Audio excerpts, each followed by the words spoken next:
don't know if I'm Ryan Satin or Elias or a goofy podcaster.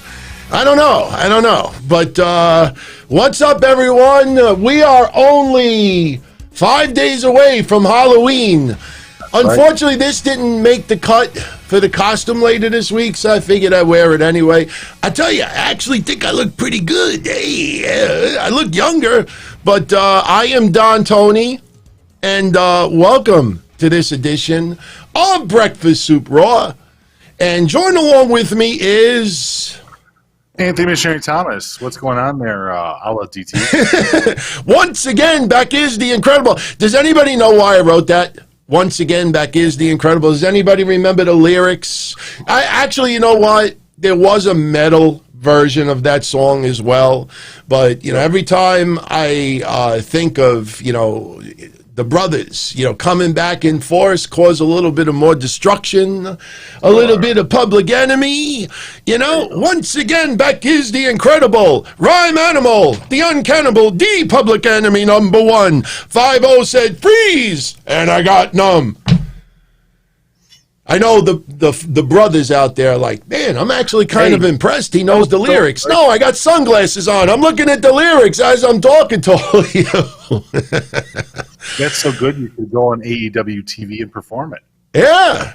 So, I don't know. What do I look like? Because a few people said I look like Elias. Some people said a little bit of Macho Man. Some people said Ryan Satin. I don't know. I mean, you think I look like a terrorist. How dare you? I think you got a little macho thing going on there. Yeah. The macho terrorist. Ooh, yeah. Boom. Listen, everybody. I'm not kidding. If you see, you know, we have T-Bar on WWE television, Retribution. This is T-Bag, and I have two of them tonight. I am a little bit under the weather. No COVID, but we've had some really crappy weather here in New York.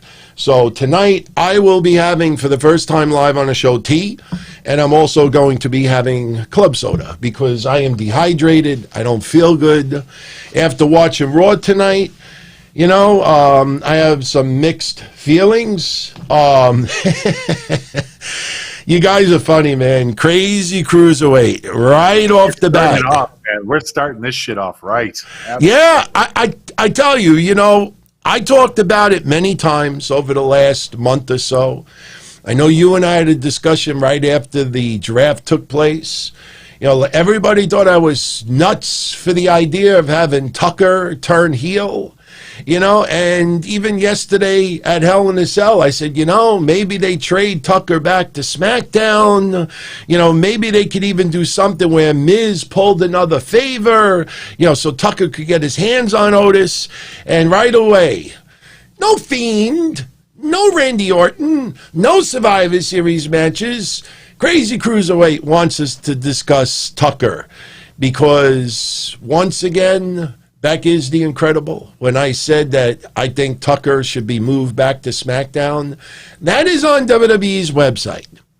Tucker still showing as a SmackDown wrestler.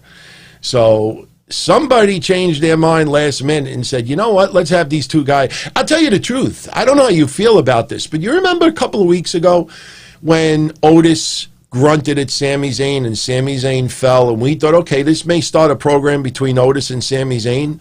Yeah, it almost feels like WWE changed their mind last minute, and instead of Otis going up against Sami Zayn, they decide, you know what, let's just have Otis go up against Tucker. It buys 3-4 weeks.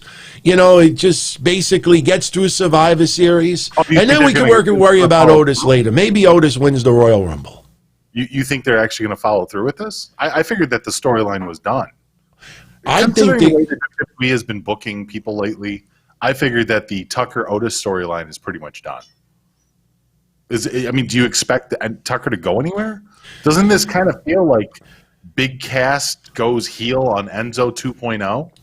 It does, but the thing is that Cass, young, bright future star. Yes, Tucker is young as well. But they made Tucker like almost like a Henry Godwin type, you know, like meets Rick, you know, young Rick Steiner when Rick Steiner was brain dead. I don't know what you do with Tucker needs a complete transformation. And I'm pissed. I said it yesterday. If I thought that Tucker was going to be in the corner of Otis at Hell in a Cell, I would have definitely chose Miz to win that match. I had no idea that they still were going to have them together. But once he came out yesterday with the heavy machinery garb, this wasn't like Big E and New Day together one last time. No, this felt like, okay, why are you at ringside?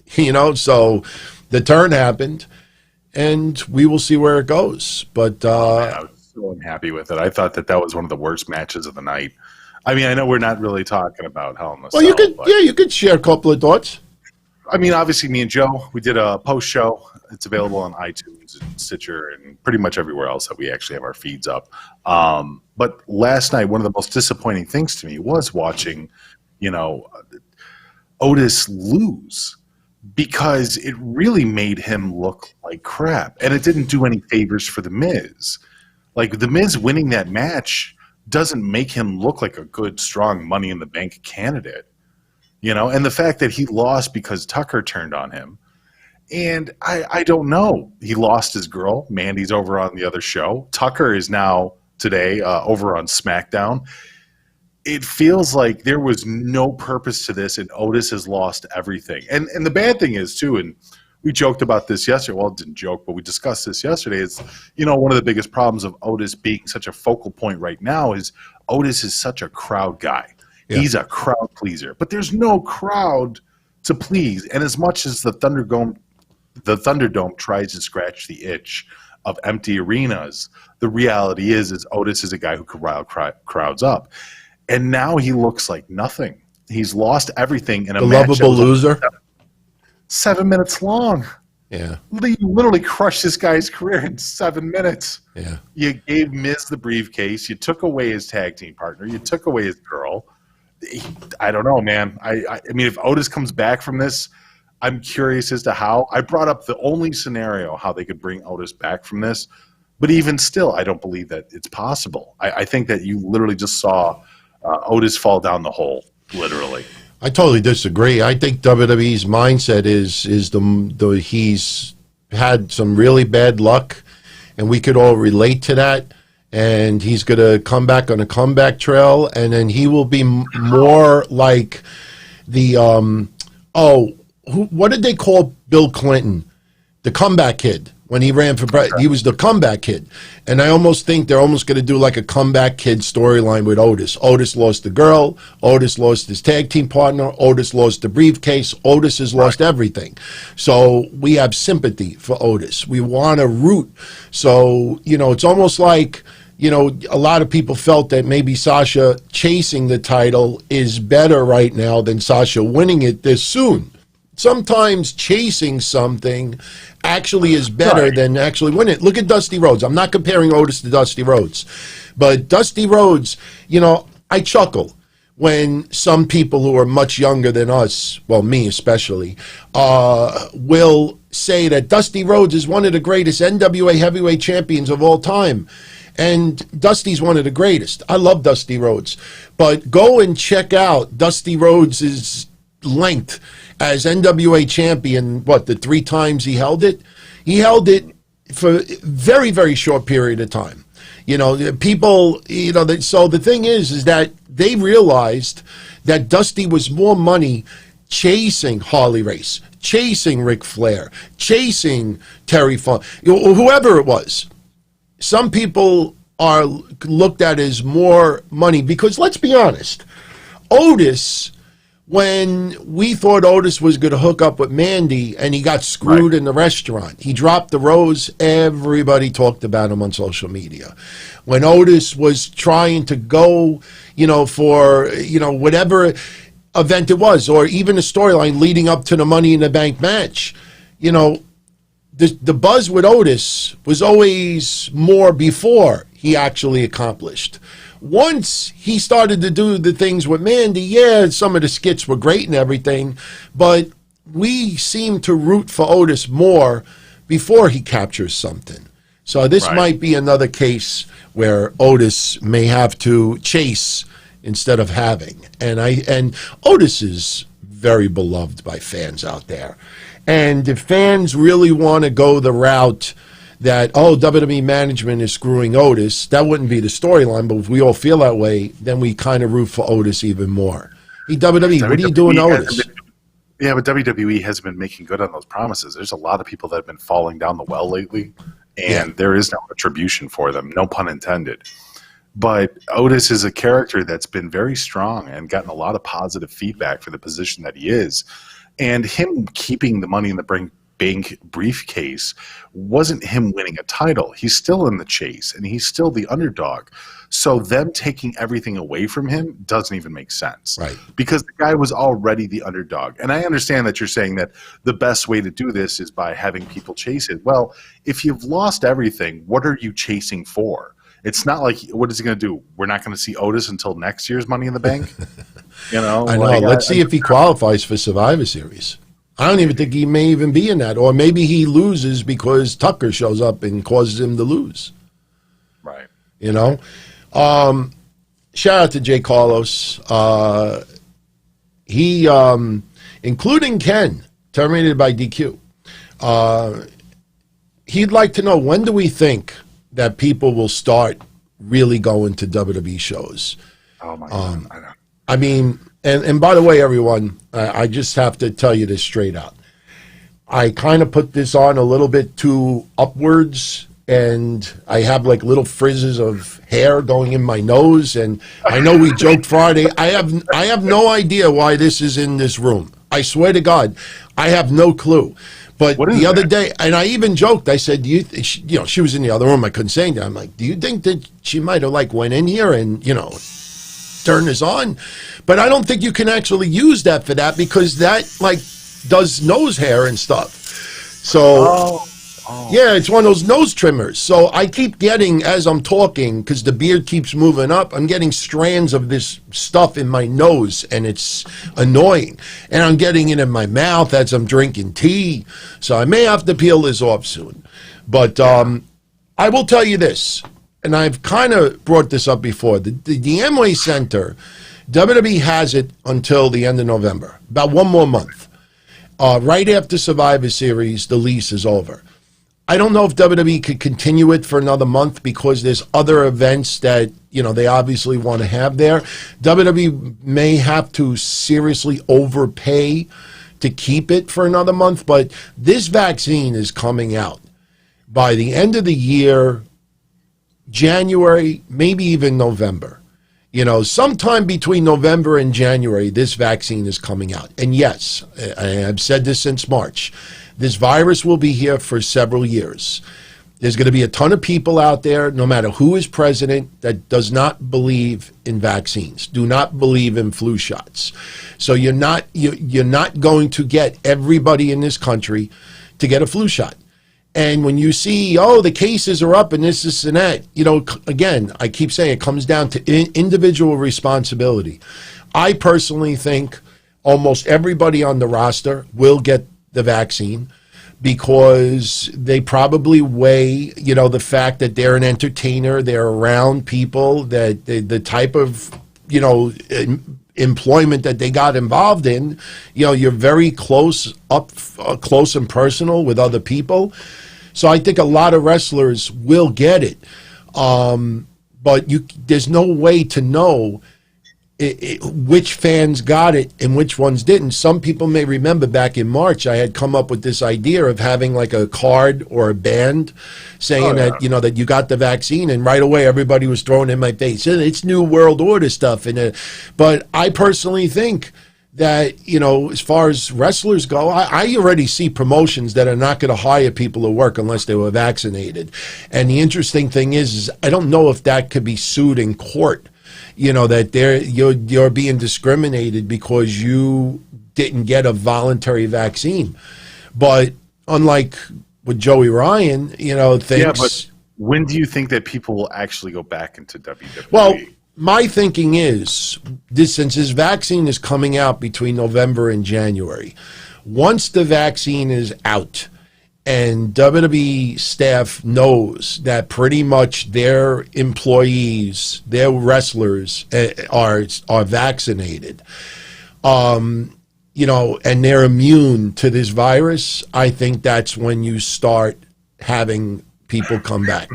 That's how I look at it. I mean, you know, the best way I could describe it is this. You know, like Joey Ryan thinks that just because he loses a job opportunity, it's immediately because of speaking out. Something tells me a lot of these promotions and everything didn't come out and say to him, look, we're not bringing you in because of the speaking out stuff. I think they'd actually be pretty stupid at doing that. You could put two and two together and say, you know, that's the reason. But in court, especially with COVID, you know, it's different. Right. But the thing is this.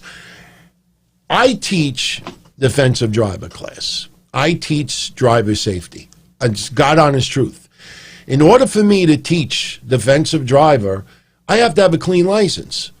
Sure. And, you know, the point I'm bringing up is that, you know, certain things that you do, you have to meet certain criteria. You have, you know, so getting vaccinated, you know, it's almost like, okay, you know, you work in a slaughterhouse. You know, they're going to require that nobody works in a slaughterhouse when they have 100-degree fever. You know, if you're sick or if you got measles or chicken pox or this, and that, you got to go home.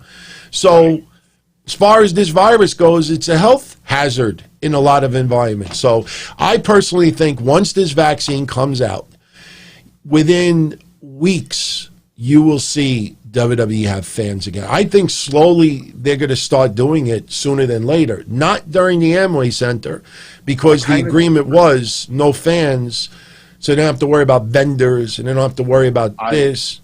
I kind of disagree.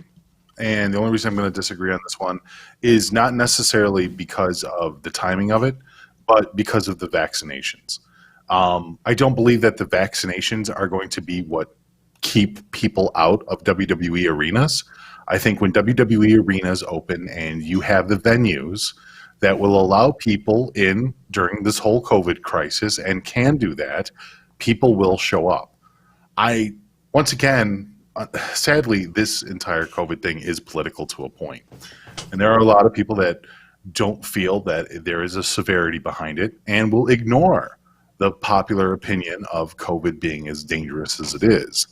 And because of that, you're going to have venues that open it up with or without a vaccine, and people will show up, just like Florida opened up everything down there. People will show up, even with impending doom on the way, and continue on as life is normal. So with WWE, all they need to do is find the correct venues, open up the doors, and let people in. And people will show up. Now, I'm not saying that that's the right way or the wrong way to do anything, but I mean, the simple answer to your question, Carlos, is when do you think that people will be going to WWE shows at all? As soon as they open the doors. Yeah, they're not going to be selling out 100,000 people venues, but you're going to get a few hundred people in there. You're going to get a few thousand people in there. I think with a 10,000 seat arena, you could probably put 2,000 to 3,000 in there. I tell you the truth, if I was WWE, I would scout out what we talked about in April. They should really scout some smaller venues that are outdoors. Seriously. Yeah, dude, I'm totally all for the outdoors thing. I think that, you know, when movie theaters this year, like there was actually articles, I don't know if you saw it, but AMC was literally selling time for you to borrow their movie theaters for like $100. It was crazy. But there was a lot of movie theaters that weren't making money because they couldn't have anybody in these buildings because nobody wanted to go. So what did they do? A lot of these places like AMC, I forgot the other one, but what they did was they took their screen outside and they brought seats outside, or they did drive-ins. The old school drive-ins, and they'd have people go to these lots and watch movies on the big screen like back in the 50s and 60s. And it worked, and it is working. So there is something to be said about outdoor venues, outdoor restaurants, outdoor dining, outdoor drinking. Like it works, but the problem is we're coming across the winter. And unless you're in Florida, your winters are going to pretty much suck. I mean, it's already snowing in Chicago, and it's on its way to New York. Yeah. So you got that in a few days, I think, right? Yeah. The weather's horrible. That's why, like I said, for people that tune in late, I'm drinking tea. Right. I'm sweaty, and it's cold in here, and I got, mounds of seltzer. When I don't feel well, I get very dehydrated.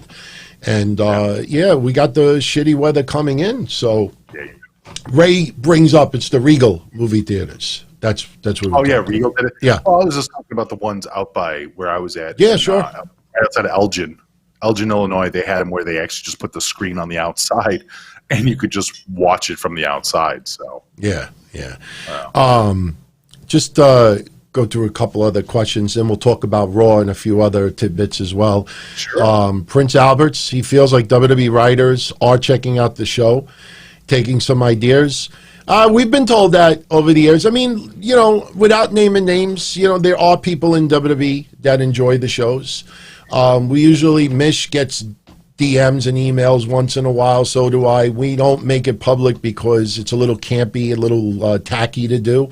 If somebody publicly wants to say something that's different, and by the way, I got to thank a special someone today. This is why, even on Twitter, I know my social media account is boring, and I'm not going to tweet just to get, likes, but, someone hooked me up today. And apparently this is going to be, I don't want to say a monthly thing, but periodically when there's a spot or two open and, it looks like they're not filling it. I had a friend of mine send me a message at around about 20 after 1 today. Yeah. And he's like, hey man, you want to give away on your show one of these virtual meet and greets that WWE does? And I was like, yeah, sure, why not? I was like, I think that'd be a pretty cool thing. Maybe we'll do the contest tonight on the show. We'll pick a winner on Friday, and then next week they can speak to a WWE star in video.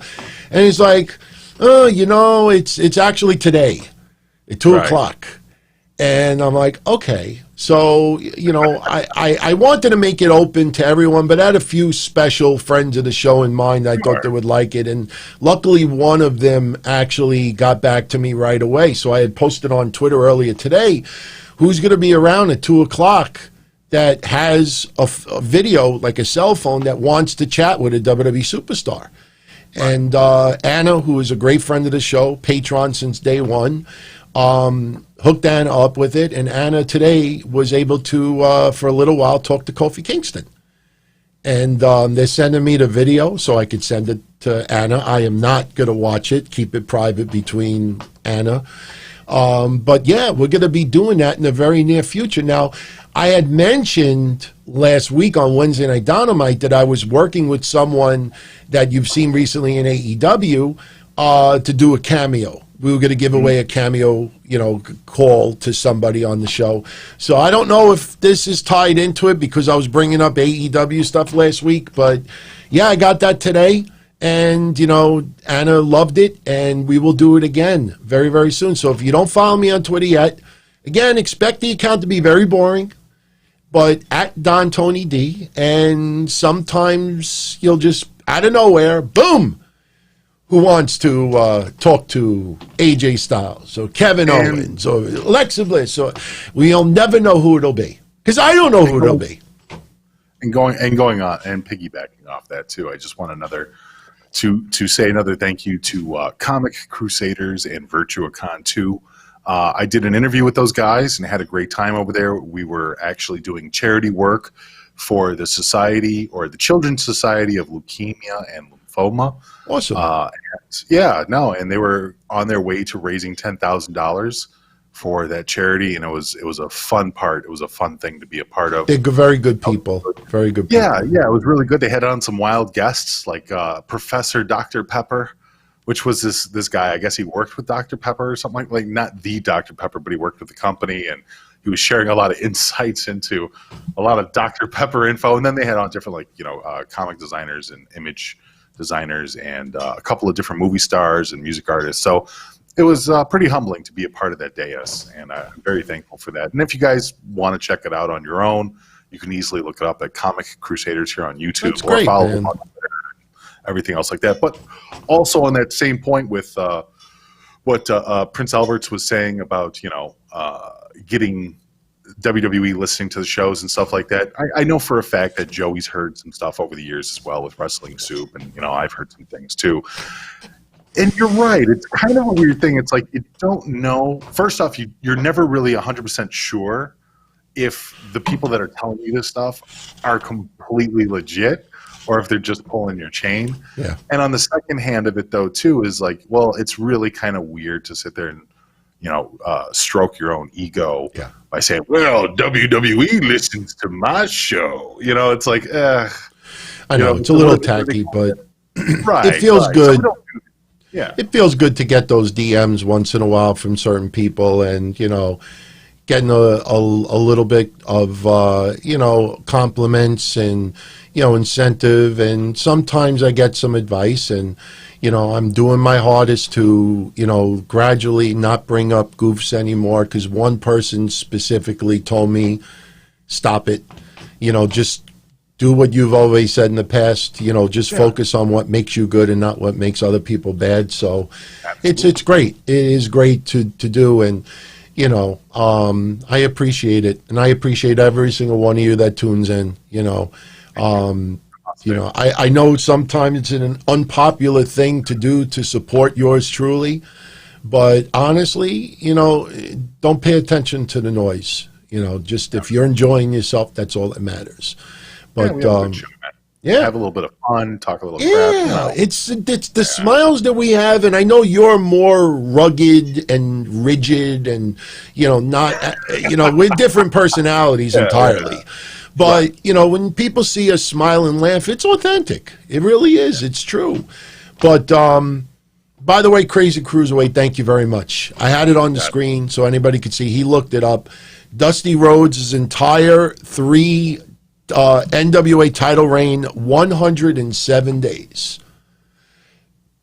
When people say he's one of the greatest NWA champions of all time, he is. He's one of the greatest NWA wrestlers of all time, but not NWA champions because he always chased the title, didn't have the title. But those moments were so iconic. Oh, yeah. Dusty Rhodes' career and to wrestling fans as a whole. Right. That when Dusty Rhodes was champion, those are the flashes of memory. Like we talked about this before, when sometimes it's difficult to remember every single wrestling match, every single wrestling moment. We know this from years and years of watching wrestling. You start to remember clips in your own mind. That's just how memories work. And people will remember Dusty Rhodes holding the NWA championship more than sometimes the matches that he had, even with Ric Flair. Not saying that the matches are, any worse or anything like that, but I think it's those iconic moments that you remember. People remember Macho Man and Hulk Hogan with Elizabeth on their shoulder standing in the ring. People remember Ultimate Warrior standing above Hogan holding both the titles. People remember when Hulk Hogan dropped the leg on Macho Man for the NWO. It's like Stone Cold flipping the birds for the first time and flipping off Vince McMahon. These are images that are burned into your brain. And these are the moments that you remember with wrestling. And everything else is wonderful leading up to it. But it's those moments. So I can see why someone would say that Dusty Rhodes is an amazing NWA champion because that moment that was burned into their brain meant so much to those people. But chasing the title is what made the moment so magical. But Dusty was awesome. No matter what, Dusty was awesome. And by the way, speaking of awesome, I love this comment from Joe Punches. His 5-year-old daughter Tatum wants you to braid your hair one time. I can actually hook you up with a wig that has braided hair if you want to wear it one day. Hair. The girly braid hair. You can braid my hair. I actually, it's not too difficult because I have long hair, so I'm pretty sure I can find someone around here to braid my hair for you and your daughter once there, Joe. Thank you, man. I'm curious, anyone that's live right now that has a beard, I mean, does it really sweat like when you have a legitimate beard? I mean, obviously not, thick like this, but, I look at it and I'm saying to myself, I've never grown a beard. I've had a goatee a few times, but I'm thinking, I mean, obviously my age, my beard wouldn't be this dark in color. I wouldn't make it grow this long, but, I kind of like the way it looks. It's the glue melting, yeah, probably. But I probably could have trimmed it down too. But the hair and the nose and the mouth is what bothers me the most. So, and Ken terminated by DQ. He has a feeling that Otis will be Eugene 2.0, like where Nick Dinsmore would lose his best friend Triple H and lose his hair. It's interesting you say that, because Eugene, when he first came in, he had a beloved fan base, but unfortunately he had some addiction issues. And Nick Dinsmore probably would have gotten a hell of a lot further with that character if he would have stood straight. Now, look, addiction is an illness, so we don't make light of it.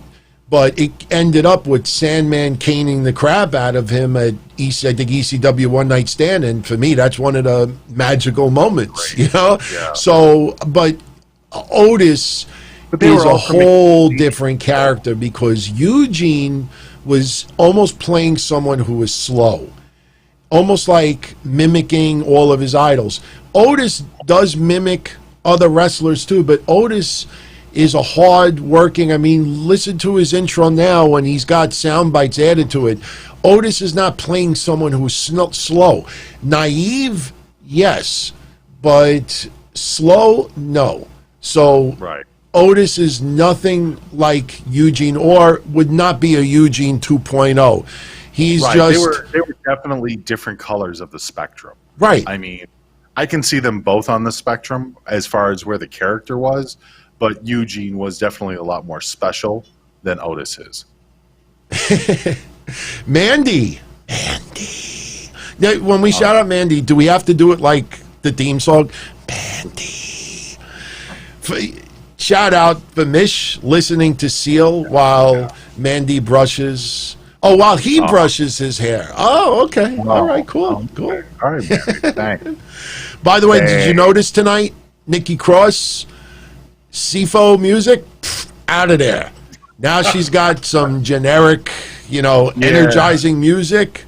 Mandy's all generic now. And what the hell do they do that girl's makeup? Yeah. I'm sorry. Dana Brooke 2.0, that's not a good thing. Look, it's not anything personal with Dana Brooke, but number one, the women tonight in the 5, they chose the 5 women for Team Raw, taking on the 5 women at Team SmackDown. We don't know who the members of Team SmackDown is yet, and as people are starting to realize, it appears that NXT will have 0 to do with Survivor Series this time around. Right. But I have none against Dana Brooke, but 2 things I had a problem with tonight. Number one, the men had qualifying matches, and great ones. AJ Styles and Jeff Hardy was hot. Elias versus Keith Lee was okay. Sheamus versus Matt Riddle was excellent. But the women didn't get qualifying matches. And not only did they not get any qualifying matches, but just suspension of disbelief.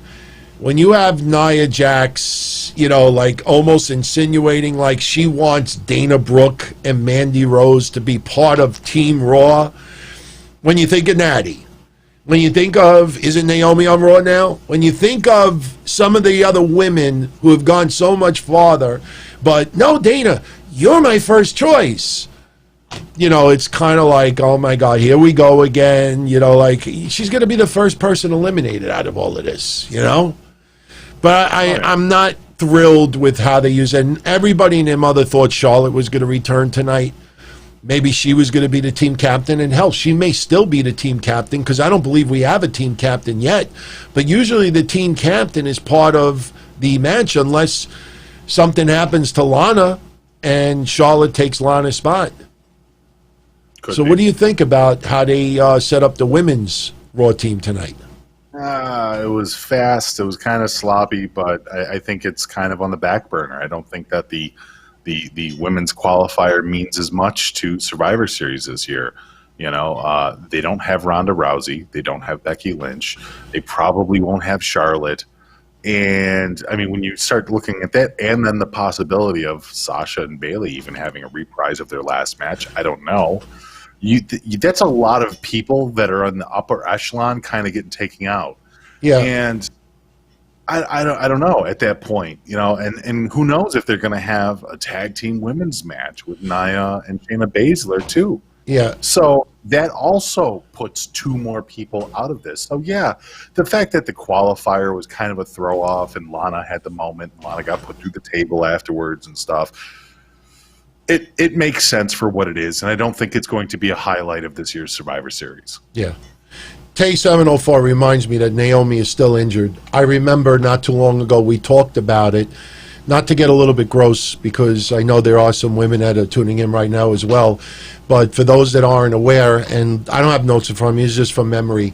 But Naomi underwent surgery not too long ago, and what happened was she started to get, I think, like nodules in her, inner walls would be the right way to put it.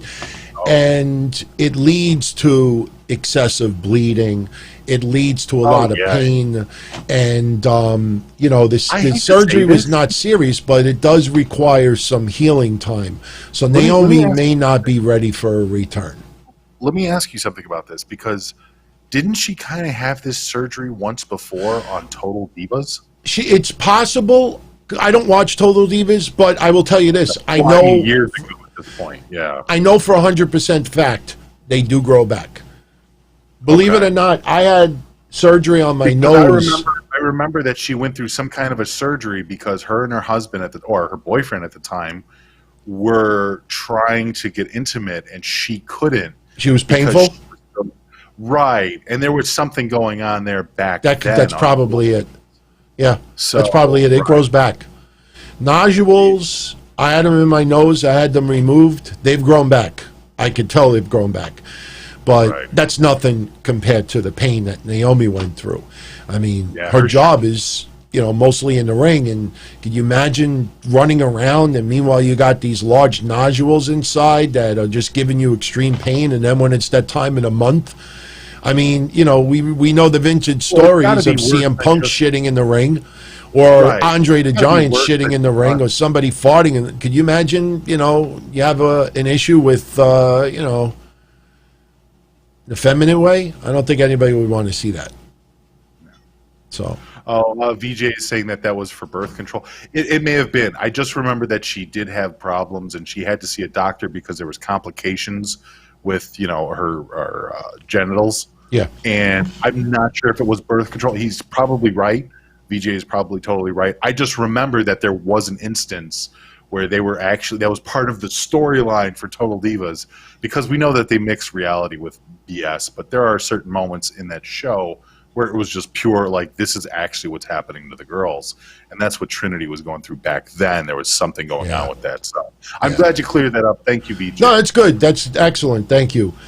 Austin wanted to ask also, do we think they took the belt off of Drew so he wouldn't wrestle Roman at Survivor Series? No, because whoever has the title right now is guaranteed to have it for another 2 months. And if Drew McIntyre wouldn't have lost it yesterday, the earliest he would have possibly lost it is December. And you're now at the unofficial road to WrestleMania. Yes, we do it after the Royal Rumble, but we're in COVID and everything is stretched out longer, so they're going to start planting the seeds much earlier. So there's a lot of talk that Randy Orton may face Edge at WrestleMania for the title. And, if you have Drew lose it in December, let's say to Randy Orton, that means you have to continue the storyline with Randy Orton for 2 more months. I don't think they wanted that whatsoever. You almost could see it now. Randy Orton will take on Roman Reigns, and the Fiend may get involved and attack both of them. So, no, I think it was time. Unfortunately, right now, Drew McIntyre will be looked at as the COVID champion. But as I said yesterday, there's no reason why he cannot win the belt again. It's not a one-off, so he can win it again next year. We'll see what happens. Closing statements about Drew McIntyre and I forgot who it was. I think it was Cole. Somebody said it was Cole. It could have been Tom, but Cole saying that Drew has had a legendary run as a champion, and it popped me so hard because it's like, this guy has had the worst possible championship run in the history of WWE. And it's not his fault because obviously attendance is gone because of the whole scenario, but just such a negative backlash to his championship run for the audacity of any announcer to try and just tell the audience, oh, what a shame, what a legendary run. And it's like, who are you fooling? Yeah. Who are you bullshitting? Well, they do that all the time. It's the greatest match ever, the greatest pay-per-view ever. They do that. They've been doing that for decades. But yes, you do it now. They kept using the word legendary the last 2 weeks. I'm legendary. You know, I'll say this. I totally disagree with having Drew McIntyre wrestle tonight. They should have taken him off the air for a few weeks. You know, dude, they had him fall off the top of a cage. They even showed it. They even showed the recap of him falling off the top of the cage. And he's out there opening up the show, looking fit as a fiddle, cutting a promo, getting out in the ring. It's like, can you sell it a little bit? Can you take a night off a little bit? Jordan wants me to ask you, you think Drew's run was worse than Jinder Mahal? Yeah, I do. And Jinder Mahal at least had fans. There was at least people in the audience, and granted, I don't understand why, and I will never understand why. And Jinder Mahal is a personal disliked favorite of mine, or however you want to put that. But yeah, no, Jinder Mahal was really, really bad, and I really didn't enjoy, watching him on television. But there was people that genuinely liked the guy. Hey, he won me over. Hey, he won me over. Great. But Drew has done nothing, and it's not completely his fault. Because he had nothing to work with. Yeah. He had less than nothing. And then you top it off with the way that the whole situation has been. You top it off with the miserable state that WWE's kind of kept things. I mean, WWE has literally brought up all these great talents from NXT and done nothing with them to the point that it's laughable right now. Yeah. It's like almost if you leave NXT, prepare to be squished. That's really what it is right now. Speaking of squished, I pointed this out yesterday. I don't think it has anything to do with his ethnicity or anything like that, but I pointed it out yesterday, and tonight didn't change. It went worse. Unless this is going to lead to a storyline. But ever since Ali has been revealed as the leader of Retribution, Retribution has lost. And, no tweets are going to change my mind. No sudden surges are not going to change my mind. It just feels like, I know this sounds kind of nasty, but somebody had a change of tune about Retribution in the back. And I almost picture someone giggling at when they discussed Ali as being the leader.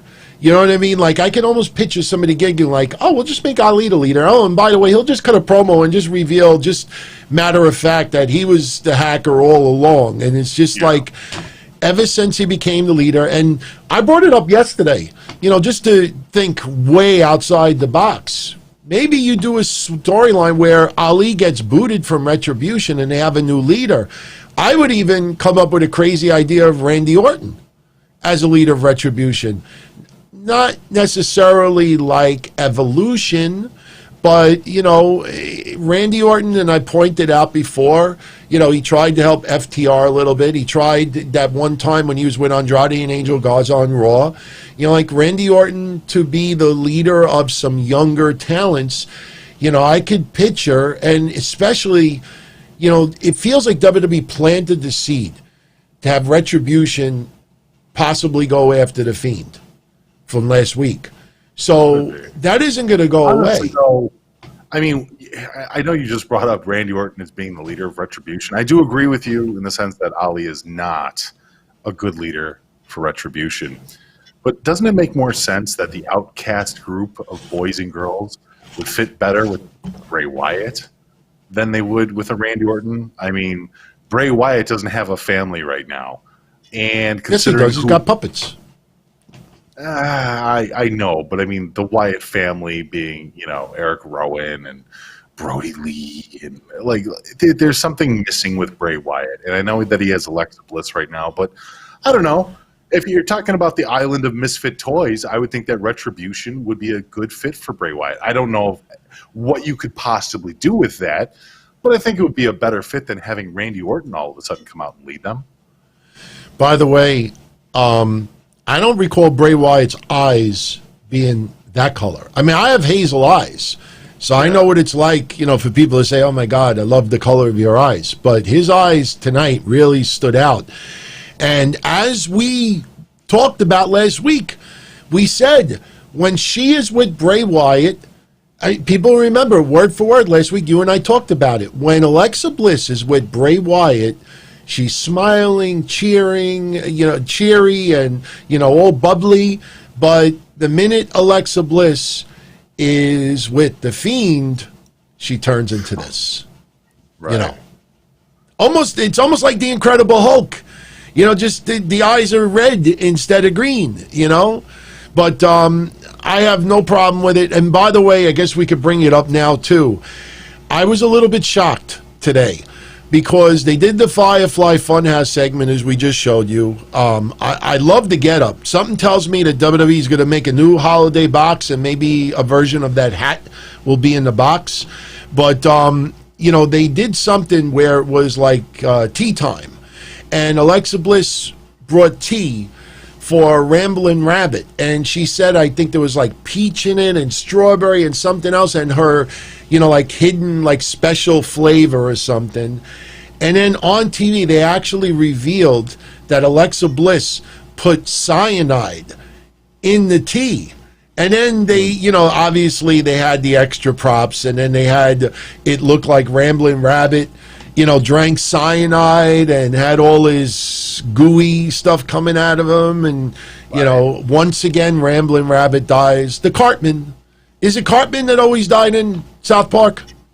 Kenny. He's like the Kenny of the Firefly Funhouse. But I was shocked. I was shocked that WWE would actually have Alexa Bliss say that she put arsenic in tea. You know, I mean, that's pretty wild. I mean, you would think, especially with the... Good. The idea that they would do anything that involves killing someone in WWE is pretty wild. I mean, it's been a long time since WWE even teased the idea or the notion of somebody killing somebody. So what I would have done, instead of her saying that she put arsenic in the tea, she would have said that, you know, she put a special flavor in it or something, or special whatever, and she picks up, you know, the jar, or maybe she picks up something, and it's because Firefly Funhouse is like a cartoon. You pick it up and you have the cartoon skull and crossbones, or it says poison on it or something, and she thinks that she put tea in it, but she accidentally put poison, and he got... That's what I would have done. Because you could have, you know, really made it so cartoony, like the bottle, and it's just got a skull and crossbones, and she thought it was something else. But they actually, I don't know, man, they actually brought up arsenic and poisoning someone. I mean, I don't think any kids out there are going to look in their parents' cupboards and somehow find arsenic. But I don't know, I was a little surprised that they would do that. No, it's unique. I mean, I was trying to think of the last time I remembered. I think it was a Bray Wyatt promo as well, when they were talking about Sister Abigail and Randy Orton burning down Sister Abigail and the garage and all that stuff like that. But for the most part, WWE's kind of shied away from talking about death in any way. They don't let their superstars say, I'm going to kill you, or I'm going to use arsenic and kill you. They don't do that. So while on one hand, you know, people are saying, oh, it's a puppet, Mish, you're totally right. It absolutely was a puppet. But the insinuation of it, that's a little extreme for WWE. That's a little extreme for WWE Disney. It really is. I agree. But what do you think about Alexa Bliss in the Funhouse so far? Okay. Yeah. I mean, I'm not a huge fan of Alexa Bliss, and I do think that she's doing a good job for what she's intended to be, and she seems to be okay with Bray Wyatt, but I'm not really. I don't see where they're going to go with this. Like, she's just another follower. Does she have more involvement with Bray Wyatt storyline wise that we don't know about? is she, because she's definitely not Sister Abigail. They've tried everything that they possibly could to make it very clear that she is not Sister Abigail. So then what is she? Once again, she's with Bray Wyatt, but the intentions and the reasons she's there is still kind of unclear. Right. And she doesn't have Nikki Cross anymore. That storyline looks like it was dropped when Nikki Cross, Alexa broke the mug, and that was it. You broke my mug. On a brighter note, I don't know if you saw it tonight, but we had a celebrity appear during Thunderdome. An idea I brought up a couple of months ago, Matthew McConaughey. Everyone, look! Matthew McConaughey was there. Can you see it? He's aged a lot. I mean, it was so funny when they're actually showing Matthew McConaughey on the screen. And I have flashbacks of the 80s with scrambled porn. If I had pixelated porn in the 80s, I actually would have probably enjoyed that a hell of a lot more. But that's actually a screenshot of Matthew McConaughey tonight. Now, if you make it very, very small, or if you squint your eyes, you might be able to make it out. But I was like, I don't know. I thought it was kind of goofy. I started laughing. I had flashbacks of scrambled porn. But yeah, Matthew McConaughey was it Raw. Look, everybody. Wow. Unbelievable, man. So let's fill in the blanks for Raw a little bit. We'll talk about a couple of other things as well. But, one thing we could say right off the bat, I guess we could throw this out there now. They announced the 5 women that are going to be on Team Raw for Survivor Series. We'll find out the women on SmackDown this Friday. But basically, the storyline throughout the night was Nia Jax and Shayna Baszler Nia thought she was the team captain. Shayna thought she was the team captain. Nia had come up with a list of names for Adam Pearce. So did Shayna.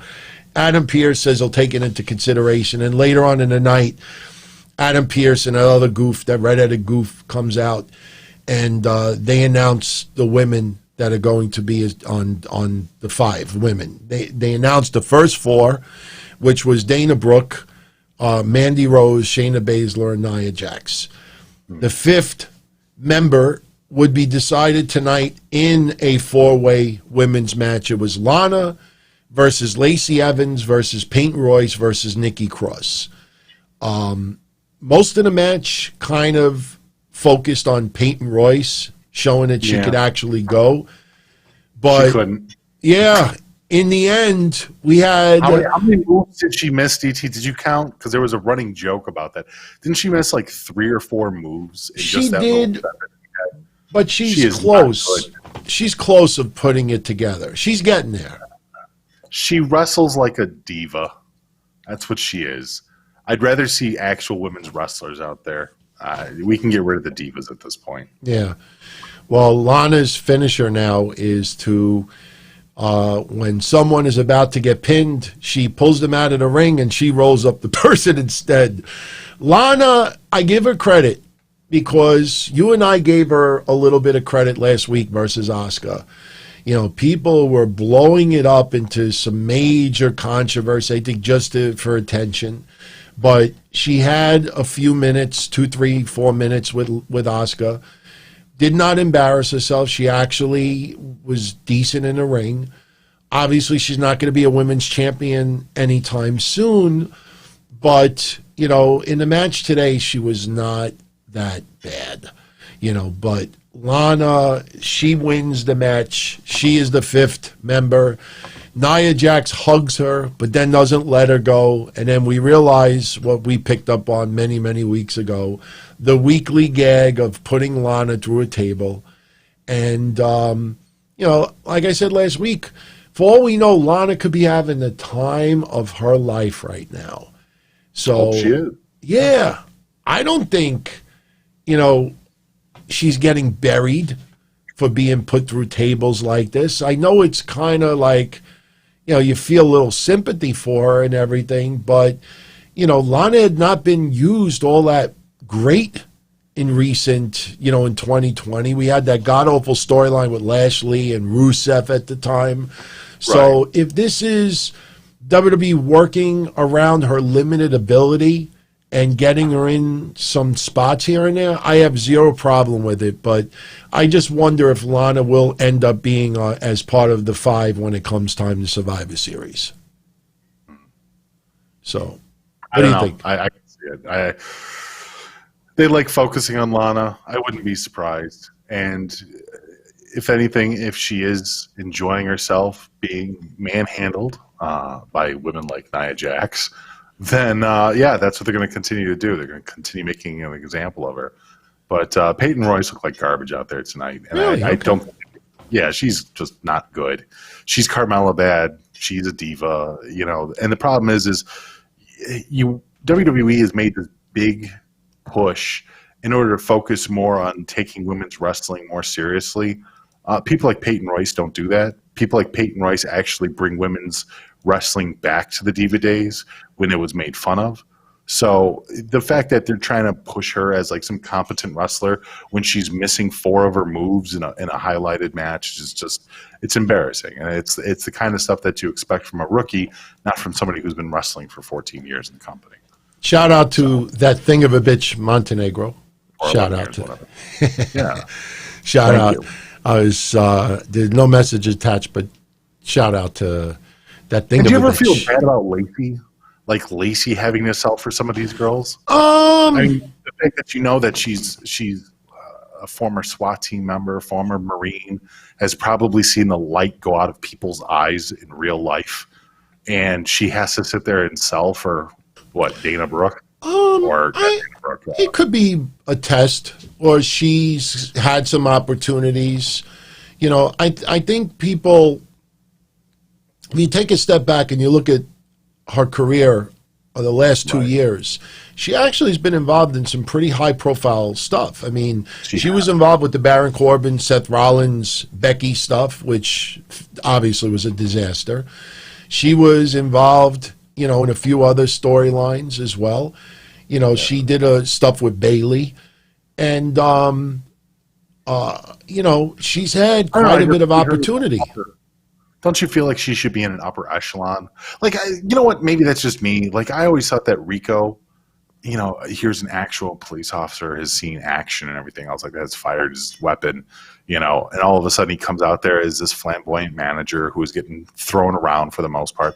And you have a girl like Lacey who's actually seen the battlefield, who's actually held weapons, who's actually been trained to fight for real, for her life by professionals. And she's over here trying to sell for girls that can barely throw a punch. It just irritates me on a fundamental level. It irritates me. I'm not saying that she should be queen of the world or anything, but can we have a little semblance of who she is versus what she's doing? And I guess it really goes down to the acting portion of wrestling. But when you try to sit there and compare, and I'm gonna rattle on Peyton Royce. If you're going to try and tell me that Peyton Royce is a better athlete and stronger and more powerful than a Lacey Evans, I'm just going to laugh in your face because it's not believable in any way. And WWE even holding that as an idea that people would believe that is laughable. It's totally laughable. Natty's still a Raw wrestler, right? Yes. So I wonder why Natty, because look, Natty's had some pay-per-view matches recently. She's been in high-profile stuff. And you find a little interesting that she was not part of this at all. I mean, I know we can kind of jump to medical conclusions. Natty's on SmackDown. I'm sorry. Natty's she on is SmackDown? Okay, Natty is SmackDown. Okay. But let me bring up my point, because that actually helps me even more. To me, Lacey Evans is now what Natty was on Raw. Natty would be fed some opportunities. She's earned it, obviously.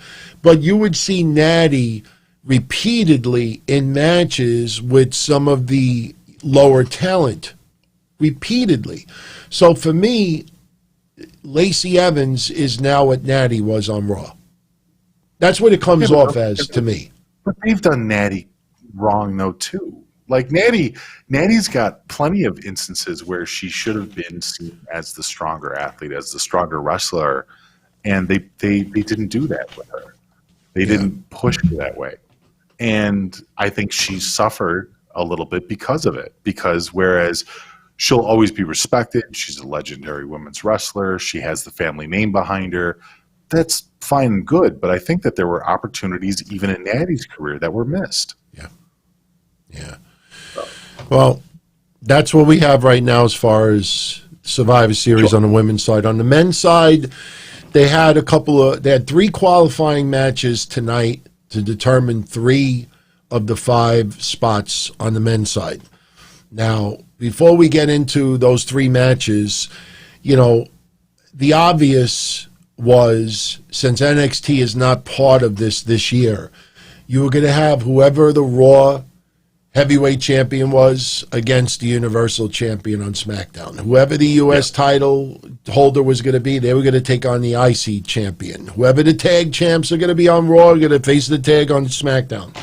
So we had a segment today where the New Day were dressed up as the Street Profits. Pretty damn good impersonation, I should add. And they started throwing out matches that are going down at Survivor Series. So far, I mean, we've just received at least half of the card, because as of right now, and honestly, I don't expect any big title changes between now and Survivor Series, but right now you have the New Day versus the Street Profits. You have Asuka versus Sasha Banks. You have Roman Reigns versus Randy Orton. Bobby Lashley versus Sami Zayn. Yes. Any of those matches stick out to you? Because Asuka versus Sasha, we've seen tons of times this year, so we know that match is going to be great. Now, when they say it's going to be a champion versus champion match, there's no title on the line here, right? No. Okay, so we're not doing some crazy unified belt thing at Survivor Series. So champion versus champion, it's going to be a good match between Asuka and Sasha. There's no doubt there, I imagine that there'll be more storyline to kind of like develop a lot of these matches as well. I did like the New Day coming out there and taking shots at the Street Profits. They did a great job, man. Montez is on some empty cups. He's standing there like looking at his cup, and his cup was empty, and then he starts acting like he's drinking scissor, So I was like, all right, that's kind of funny. So they were taking shots, and they made it look good. And obviously the back and forth with the Hurt Locker the Hurt Business and Asuka was pretty funny too. So I don't know, I enjoyed this segment overall. Yeah. Now speaking of the Hurt Business, I know I thought we were going to get a Survivor Series match between the Hurt Business and Retribution. They sped that up. I mean, that could still happen, but they sped it up tonight, and they decided to do a 4-on-4 elimination match. And I tell you, what's funny about it is I never knew that disgruntled performance center wrestlers get so upset they have seizures, because you see Shane Thorne as Slapjack come out to the ring with the mask on, and he's like he's standing outside the ring. He's like, shit, take his Xanax. And then you have Dio Madden. He puts a mask on. Right. I mean, it's like Halloween 3, I think it was. He puts the mask on, and he's like he's looking for something in a dark hole. Like, where is it? Then Mia Yim, to distract MVP, I don't even want to do this because I'm going to get dizzy doing it. She goes in the ring, and she, as I use the example all the time, like an upside down turtle. She's flailing around and moving around like a fish out of water. MVP for a minute is like, what is going on? And then, MVP gets rolled up and he gets eliminated. Then you get the typical elimination bullshit. Lashley, I think, in its T-bar, they were outside the ring, brawling each other. They both get counted out. Oh, and by the way, I have to bring this up. You go back and you watch it. One of the worst camera shots in Retribution history. Lashley pins Slapjack. And they go, and I invite anybody to go back and watch this. They go to the camera on the far side. So you're looking at the TV, right in front of you is Lashley pinning Slapjack, and behind them is Retribution, the members still in the match. And Lashley goes to pin Slapjack, and T-Bar goes through the rope, to obviously try to attack Lashley. Well, he went through the rope a little bit too fast and kind of like slowed down tremendously, waiting for Slapjack to be pinned for the 3 count. And go back and watch it, everyone. You see that, and look, I'm not a writer. I don't work for that company, and I saw it. And for me to see that, and some of you out there to see that, that is god-awful. This guy, instead of trying to break up the count, he went through the ropes a little too fast, and he slowed up dramatically. Right. And as soon as Slapjack got pinned, then he attacked Lashley, and it's like, please, man, give me a fucking break. I mean, look, we've said it since day one. Me and him, Dominic Dijakovic, Dio Madden, Shane Thorne, even Mercedes Martinez, although they have decided not to do that right now, they're getting an opportunity on the main roster. And that's what you and I were happy to see. But what they have done so far has been, in my opinion, terrible. And I don't know if this is designed for Retribution to maybe go to Ali on episode of Raw and say, ever since you became our leader, we've lost, or we keep losing opportunities. And I don't think Ali is a mole. That would make no sense. But this was awful. And in the end, you have Ali get disqualified as the last person on Team Retribution. So as a result, the Hurt Business wins once again tonight. Right. What was your thoughts about that? Because I thought it was awful. No, it was. It was miserable. I'm kind of set with Retribution. Retribution needs something. I don't even know what it is, because we've talked about this before, that we believe that it was the Shane McMahon Raw Underground that was the attachment to Retribution, and then that got scrapped. And then Retribution had no leader, and they were making mistakes, and then all of a sudden they got Ali, and it just feels very aimless. I think the problem with Retribution is it feels like a ton of different ideas went into the idea of it. I mean, look when they first came in. They didn't have an end game. Well, when they first came in, they looked like Antifa. Right. That's what they were supposed to be. They were supposed to be a radical group coming into WWE to disrupt it, and then they had to change that. And that seems to be the ongoing theme of Retribution, is that all of their plans keep changing. But yeah, you're right. They didn't have an end game. They didn't have any game. And if they did have an end game, it was scrapped a while ago.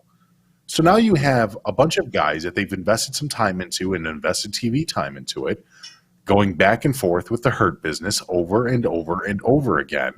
And it's to the point where it doesn't make Retribution look any better. And I don't know what they're going to do with it. I mean, when we were talking a few seconds ago or a little while ago, you were bringing up the idea of Randy Orton.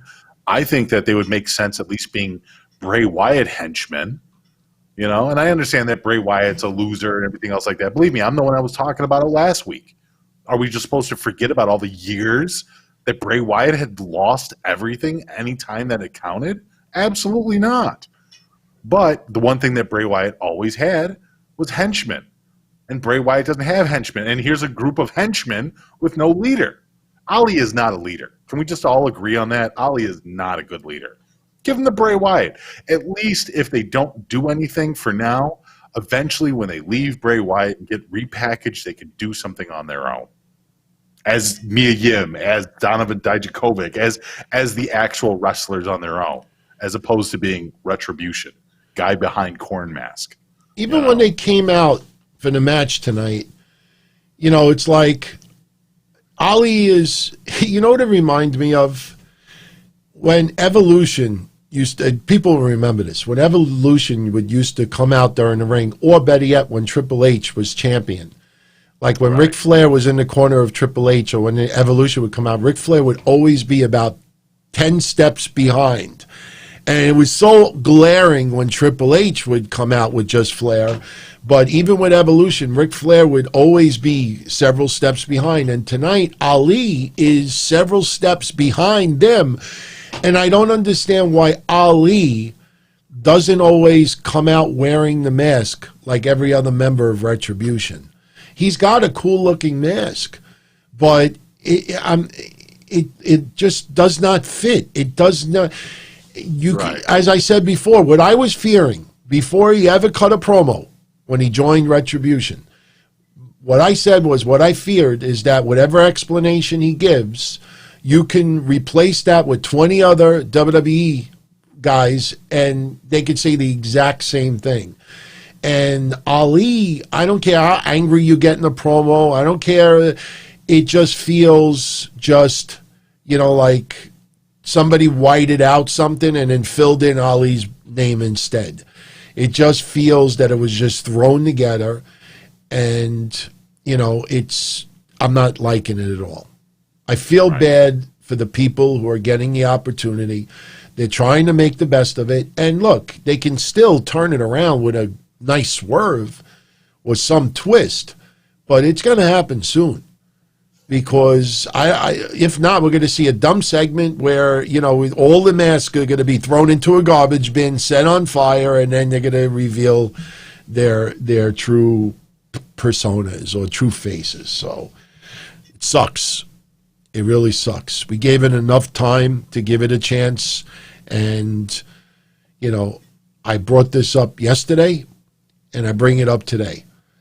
You look at Retribution 1 week ago. What you saw on Hell in a Cell yesterday, did that help Retribution in any way? And the answer is no. You saw Raw tonight. Did that help Retribution in any way? The answer is no.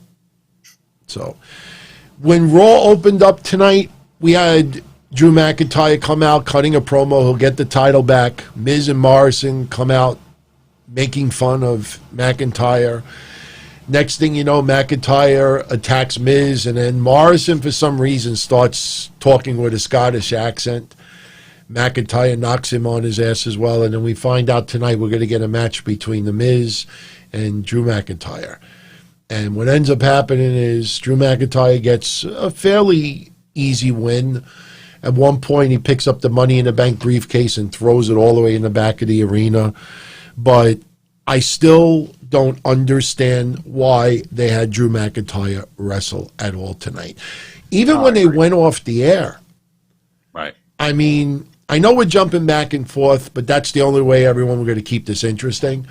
But even when they went off the air, I'm looking at the clock and it's 10:58 and the lights go off. And I'm like, okay, this has got to be awfully quick. When the lights came back on, Drew McIntyre's in the ring by himself. I'm like, they're about to go off the air. And Randy Orton is up the rampway, and you could see that the Fiend is behind him on an angle, and they turn the camera, and it's nice visual. But Randy Orton, he's like, he doesn't see behind him, but he knows someone is there. And instead of turning around and then seeing the Fiend and Randy Orton go at it a little bit, Randy Orton starts walking back to the ring. And Randy Orton starts brawling with Drew McIntyre. I know. And they go off the air with the Fiend doing nothing to Randy Orton. I don't know if he was supposed to, and they just ran out of time, because as you see, USA Network is giving them no overrun. Nothing. No, not even 30 seconds of an overrun. Even the end tonight, I mean, Drew McIntyre is still brawling with Randy Orton. Why? They could have easily kept McIntyre off tonight. They could have said he had some internal injuries. He should have been on there from yesterday anyways. I'm going to stand by that. You fall off a Hell in a Cell. You make homages and references to Mick Foley falling off Hell in a Cell. Mick Foley wasn't doing springs and backflips on Monday Night Raw the day after. Why in the hell is Drew McIntyre out there like there's no problems, everything's fine? Just fell to my death, guys. That's all. Yeah. Had Randy Orton walk behind me as I was so crippled, I had to use my elbows in order to go around the Hell in a Cell cage. It's goofy, man. They don't know what they're doing. They don't know how to react with Drew McIntyre. Alexa Bliss, I almost said Blith. Alexa Bliss posted this tweet earlier. Now, I know most of you out there got it right away, but for those that don't, look at the first letter of each line. It spells out the Fiend. So we all knew during the day that Randy Orton was going to have an incident with the Fiend. Plus, in the Firefly Funhouse, they're showing a poster in the background of when Randy Orton set Bray Wyatt's house on fire. So we know this is where they're going with this. So why not just close out Raw with them going at it a little bit instead of fucking Drew McIntyre and Randy Orton again? Like you said, he went off halfway up the cell, through a table, spitting out blood, and the best part is, if you go back and you watch it tonight, when he was fighting Miz, they kept talking about the leg or the ankle, whatever it was. And I'm saying to myself, fuck the leg. Internal injuries, right. Internal bruising, bone bruise, something. Yeah. Oh, man. I did not like that at all. I'll tell you this much. Alexa Bliss doing the moment of bliss, I enjoyed that. Her giggling at Randy Orton, and then when Drew McIntyre first came out and she's sitting on the top rope and watching Drew McIntyre beat the balls off of Randy Orton, she's laughing and she's pointing at Randy Orton like, ha, like she was just bubbly, extremely bubbly. To me, honestly, she's nailing it.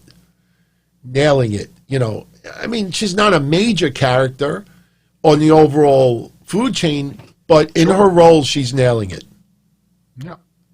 So I enjoyed it. But I wish that there was more to her. That's all. That's my only gripe with her situation with Bray, is that they need to explain it a little more. Yeah. So, a couple other things from tonight. Sure. First, we had a filler match that was pretty crappy. Tozawa and Drew Gulak versus the Lucha House Party, minus Kalisto, obviously. And match went 2 minutes. Lucha House Party gets the win, but during the match, R-Truth comes out. And I guess he was going to scout like the participants in the match, but then they're trying to pin him and get the 24/7 championship. Then after the match is over, like R-Truth, instead of running away, he runs towards the ring and is getting put into moves. He keeps kicking out of two, and finally he runs out of the building. Everybody else runs out as well. And to me, it was just like, 5 minutes of suck. 5 minutes of suckiness. Yeah. Did not like it. That's all it was. No. We had AJ Styles versus Jeff Hardy. We had 3 matches, and each of these matches, the winner would get a spot on Team Raw for Survivor Series. 5 men on 5 men. And the first match tonight was AJ Styles versus Jeff Hardy, which was phenomenal, pun intended. They have fought recently a couple of times. They really gel well together. We had Jordan Omagbahin at ringside, and people are starting to say what we talked about last week. Gives you a little bit of a feel of Shawn Michaels and early Diesel, when Diesel would just stand there and not make a move. And, Jeff Hardy sees him a couple of times outside the ring, a little startled, but in the end, we had AJ Styles defeat Jeff Hardy. Match went about 10 minutes. We didn't get a Styles Clash as the finisher this time, but this time we got the phenomenal forearm. And after the match was over, Elias smashes Jeff Hardy with a guitar to set up something that was going to happen later on. Right. So, by the way, Elias, that is true, what they said tonight. Elias is I think it's only 4 tunes, but I listened to a few seconds of each of them, and it's pretty good. It's actually Yeah, it's not bad. I mean, it's not my musical taste, and I don't know if it's yours either, but it's not bad. And he hit number 1, and it just came out. That was number 2, not 1. No, it's by the end of the night he was at number 1. Oh, okay. Yeah, he was at oh, and you know what? I got to mention this. You will get a kick out of this. Obviously, the shows on Monday here have changed. You know, it is what it is. You know, it ended up what we're doing now. And even though Mish and I do Breakfast Soup on Patreon, there's 150 plus episodes on Patreon already. And by the way, tomorrow night on Patreon, you and I are going to be doing an off-the-cuff episode, so it's going to be, you know, no prep. You know, everybody live. We'll just have a great conversation. And then next Tuesday is Election Day. And I put up a poll earlier asking everyone if you wanted us to do like a live Election Day discussion. Yes. Problem is, I don't think we're going to find out who is president by the end of next Tuesday night, with everything going on, unless it's a major landslide. But the thing is, that could go into the wee hours of the morning. So we're going to do probably half discussion on the election and half just regular Breakfast Soup stuff. But where I'm going with this is that, you know, even though you and I do Breakfast Soup on Patreon, and that is the big show that we do because it's very raw, very deep, very personal sometimes. We talk wrestling as well. We talk about everything. But when we do this on Monday, you know, trying to get organized, keep the shows under 2 hours, stick to just a handful of topics, because every show during the week has a different theme to it. But, you know, as time goes by, you know, we'll gel a little bit better. And, you know, so someone pointed out to me that in the last month, that the viewership for Mondays has almost doubled as far as video goes. Really? Then then there's a website called podstatus.com.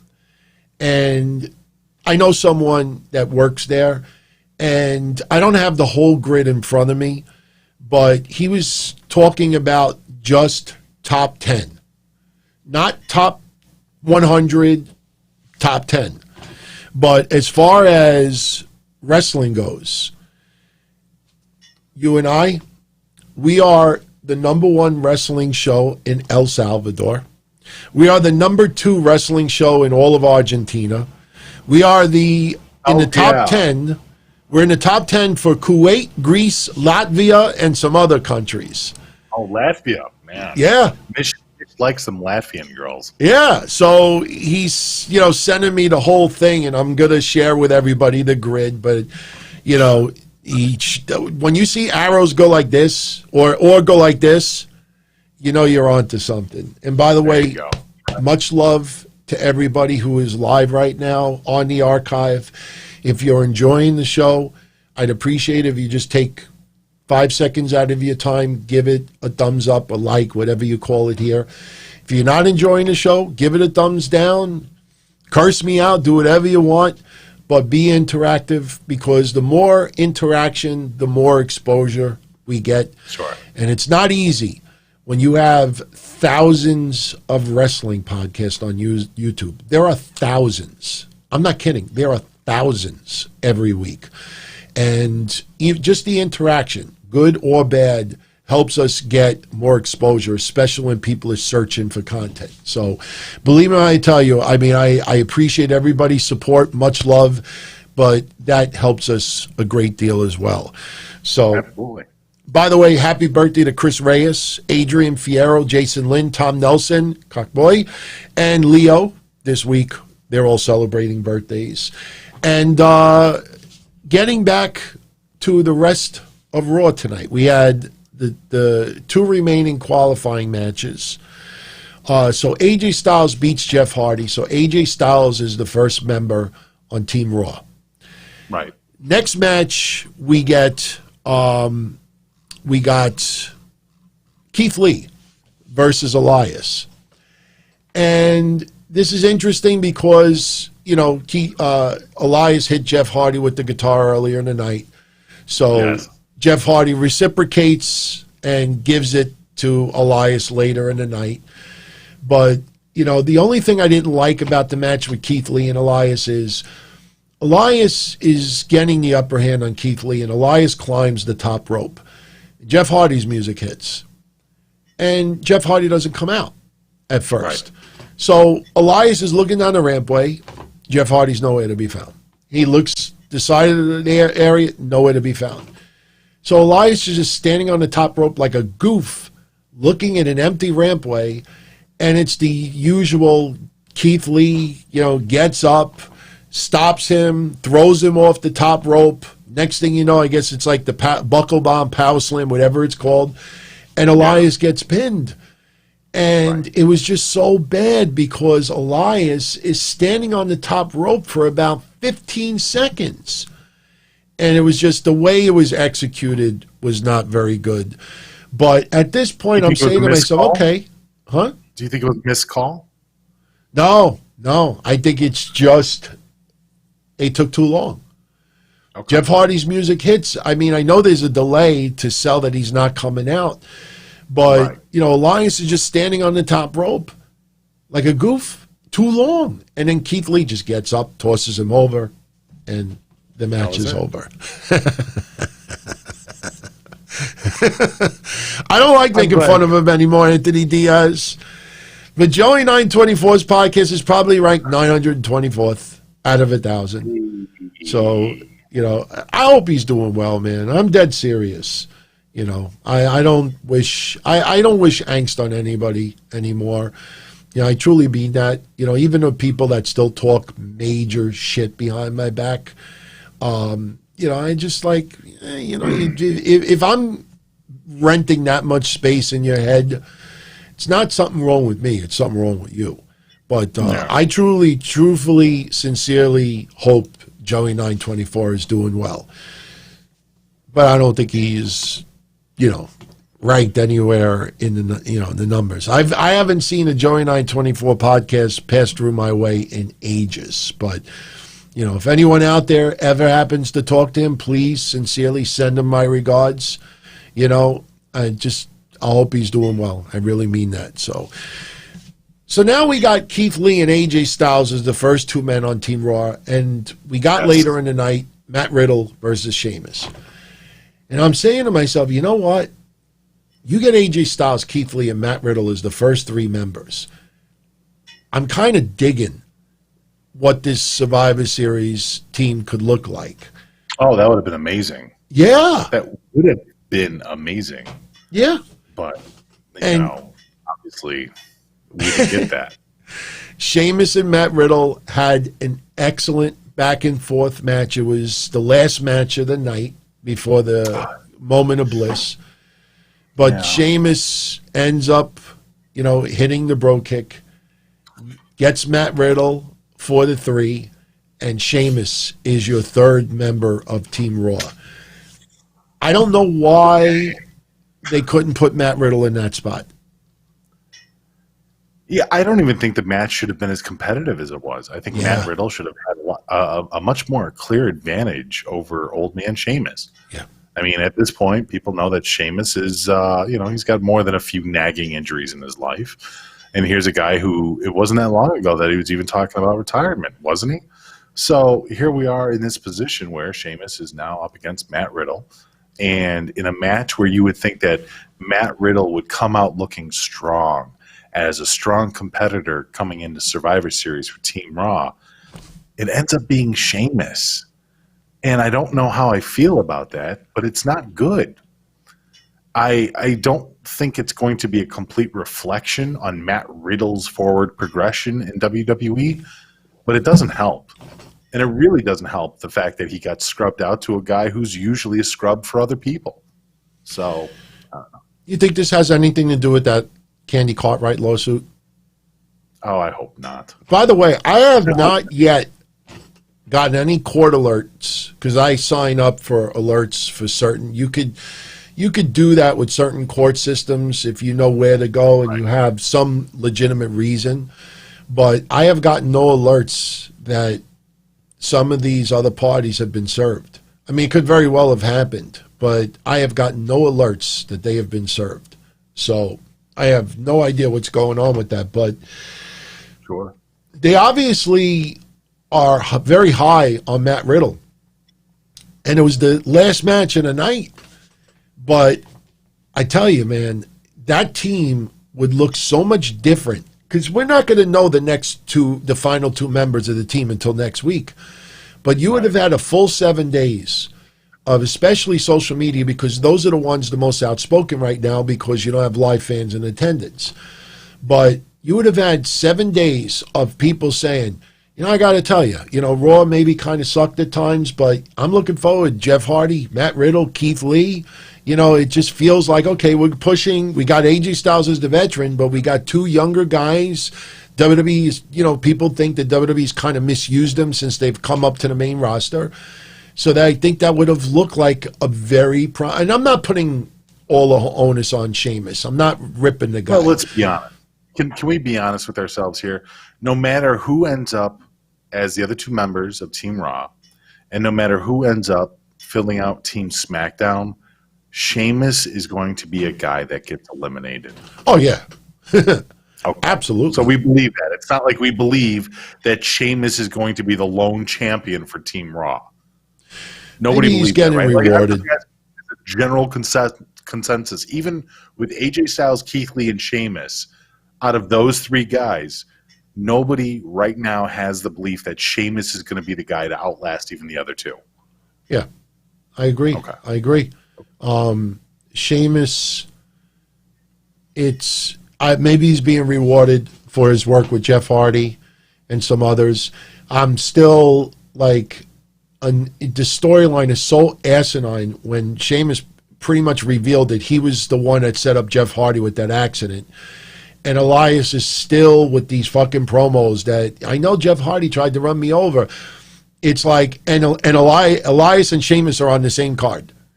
You know what I mean? It's like, it's just the whole storyline is just dopey. And man, does that Survivor Series team look so different when you look at AJ Styles, Keith Lee, Sheamus. Instead of AJ Styles, Keith Lee, Matt Riddle. Well, see, that's the thing. With AJ Styles, Keith Lee, Matt Riddle, you now have three guys, two of them who are semi-unproven. Keith Lee was already in one, but you have three unique personalities and athletes that could all believably do something with Survivor Series and win it. Yeah. I miss the days of competitive Survivor Series matches where you could look at both teams and not really be able to guess who's going to win it or not. So I'm kind of hoping that they go down that road this year, but already when you throw Sheamus into the mix, it tells me that, well, at least Raw is going to lose Sheamus out of Team Raw. Yeah. So. And we'll probably get like King Corbin on the opposite side, and it's right. Unless maybe they see somebody on SmackDown right now that they want to see Sheamus interact with that we haven't seen. I have no idea, but I don't know. I'm just not feeling it. By the way, I think it was Eddie Lunchmeat. No, getting notifications for court documents, it's not illegal. Court documents are public record. So when they're filed in court, you can sign up. Like I said, see with me, I haven't talked about the Matt Travis tragedy with the car accident with that Luke Vu or Luck Vu, whatever his name was. And the reason why I haven't brought it up yet, even though that case is over, is because I'm trying to get the guy's motor vehicle report. Because those wrestling websites that reported the outcome got a lot of it wrong. And the thing is, he has a New Jersey license. And when you request an out-of-state license, you have to have a legitimate reason for it. And I can't say I'm selling him insurance or I'm reviewing this or I'm just curious about the accident, but if it was a case in my own state, getting a police report, I'm an insurance agent. So if I want to get a police report, I have every right to do so. I just can't put publicly a copy of the report because it has private information on there. So no, getting court documents, if you do it the right way, not illegal at all. So, but so that pretty much was your episode of Raw. You know, not a bad show, but, you know, there was a couple of things less to be desired. So before we get out of here, since we're talking about legal things, we just want to bring up that Teddy Hart is, it's not funny, but Teddy Hart is once again in prison. This time he's passing through Texas. Got arrested on 3 offenses: injuring a child or elderly person or disabled person, evading arrest with a vehicle, possession of a controlled substance. And the interesting thing about it is, those were the charges from earlier this year. So I'm wondering if maybe he just got arrested in Texas because there was a warrant out, maybe a no appearance warrant or something. I don't think he actually had new charges in Texas. He might have just been pulled over, and maybe, you know, they ran the plate and they said warrant for his arrest. What have you heard? Would you be surprised? Would you be surprised that Teddy Hart might have other infractions in different counties in different states? It doesn't surprise me one bit. We're not talking about a guy who's made a mistake once or twice in his life. We're talking about a repeat offender in everything that the guy does. Teddy Hart getting popped in another state doesn't surprise me at all. Who knows what he did? We don't know until it comes out point blank, but it does not surprise me, nor should it surprise anyone. There's even a Twitter account. I don't know if you ever saw this Twitter account, but it makes me laugh every time. It's called, "Is Teddy Hart Still in Jail?" I've seen that and they one. give daily updates of if Teddy Hart is still in jail. So, yes. Yeah. By the way, as far as the dispute, okay. Oh, yeah. Yeah, what's the deal with Joey Janela and Hangman Page with this dispute? Because I tried to pull information on this, and I asked a few people, and I can't get anything. Thunder or Blunder, I honestly have, I honestly think what you should do, seriously, is you should, if you're on Twitter, DM me at DonTonyD, or email me, dontony@dontony.com, and send me whatever information you have, because I legitimately, over the weekend, emailed 3 people that are on the indie circuit, and 2 of them actually wrestle on Joey Janela's shows, and they haven't given me anything. Oh, Ethan Page, not Hangman Page, Ethan Page. In fact, while we're on here right now, I'm going to pull up my email address just to see if I got anything here. The only thing that I saw, unless maybe you're talking about this, Joey Janela was selling, trading cards, and if this is the story, we could talk about it right now. But the story is that Joey Janela does like these spring break shows and does some of these other events. And what happened was Joey Janela will sell merch. He sells shirts, he sells other autographs, collectibles, but apparently he was okay, so they're saying this is what the story was. Okay. If I understand this correctly, Joey Janela was selling trading cards with Ethan Page's likeness on them. Were they autographed, everybody? I don't remember if they were autographed, but apparently Ethan Page got angry because Joey Janela was selling cards with his likeness. Now, I'm assuming that maybe Joey Janela made wrestling cards for his own promotion, and if that's the case, I think Ethan Page has every right to be pissed off at Joey Janela for doing that. I personally think if they were not $20 a pack.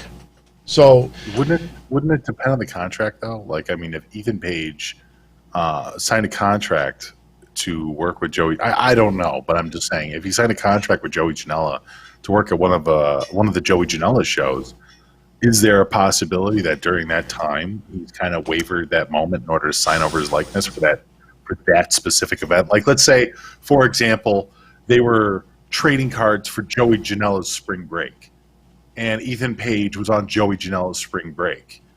isn't it Joey Janela? Doesn't he have the right in order to make cards for Joey Janela's spring break that just happened to have Ethan Page on it if he was there? Like, I'm just using a completely fictitious scenario, but I'm asking you, is that something that I actually agree with you in that aspect, because you could replace trading cards with 8x10s. And if Ethan Page was paid to appear on Joey Janela's his show, and you have a photographer there, and the photographer takes some really nice 8x10s. I'm not saying autographed, but just regular 8x10s. Right. And Joey Janela wants to sell photos from his store, from his show, just like he wants to sell DVDs, back in the day, VHS tapes or digital download. I think Joey Janela has every right, because trading cards is really not much different than an 8x10. So if Ethan Page would have no problem of Joey Janela selling an 8x10 of some of the match that he had, and they were great shots. Maybe he's doing a high flying move, and you get him upside down. You take a picture, you sell it. I think, in my opinion, I don't think Joey Janela did anything wrong. But at the same time, I think Joey Janela probably, out of courtesy, should have let all the guys know that he was going to sell some packs of trading cards from his events. And maybe out of, courtesy, you say, hey, man, I'm going to sell some packs of cards from the event. You want one or two? You want a couple of packs? Like, I know they cost money, but they're not that expensive. I think if Joey Janela would have just told everybody what he was going to do, offered them a couple of packs, because some people like to collect trading cards still, I think that probably would have been easily. And plus, I haven't heard anybody else being pissed off about this. But, I don't know how you all feel in the chat right now, but I personally think, I agree. I agree with some of you that are saying that, like Rick is saying, the last time he fought over trading cards, he was 6 years old. It's not the trading cards. It's not over the trading cards itself. It's over the likeness. It's Joey Janela making money off of it, especially in COVID. You probably, Joey Janela, I think, should have mentioned it to him. Like, hey, I'm going to sell some trading cards from the event. This actually sounds like something that should be brought to private litigation. Right? Yeah, I'm glad you said this that. This is a legitimate dispute that you could probably solve over the phone with a lawyer who would sit there and say, yeah, you're in the right, or yeah, you're in the wrong. You know what I mean? Like, because, we can sit there and bring up scenarios where they're both right. Right. You can't just make Ethan Page merch and sell it. That's illegal. But at the same time, if Ethan Page is at your event and you're taking photos of the event and you're putting those in the form of a trading card, is he wrong? Like, there's these gray areas to all of this where, I don't know. I couldn't answer this. I'll tell you the truth, and this is one thing why I hate social media also. And I brought this up before with certain people who have been threatened, physically threatened of their lives, or family members, and instead of calling the authorities or law enforcement, they tweet about it. Like, people run the social media first, and in my opinion, this is something that Joey Janela and Ethan Page should have handled privately, in my opinion. No wonder why I was getting no info with Hangman Page, because me, like an idiot, I contacted, I'm like, have you heard any fight between, like, any dispute between Hangman Page and Joey Janela? I know, we were supposed to have, some matches on Dynamite, and Janela was supposed to face, obviously, Omega, but that's the reason why. But I still think that people need to start going old school again and handling their shit privately. Look, I am guilty of making shit public. Absolutely, we've all done it. But in things about trading cards and disputes with merch or something like that, try to discuss it privately. Because in the end, like you said, both sides could be right here and both sides could be wrong here. And then you got a lot of people in our chat room that are saying basically, you know what, Ethan Page, Joey Janela, grow the fuck up. You know? So I personally think, I kind of lean towards Joey Janela, but I also think out of courtesy, he should have at least said to him, hey, man, I'm going to come out with some trading cards from this event. You guys want a couple of packs? And that's and this is my business thinking.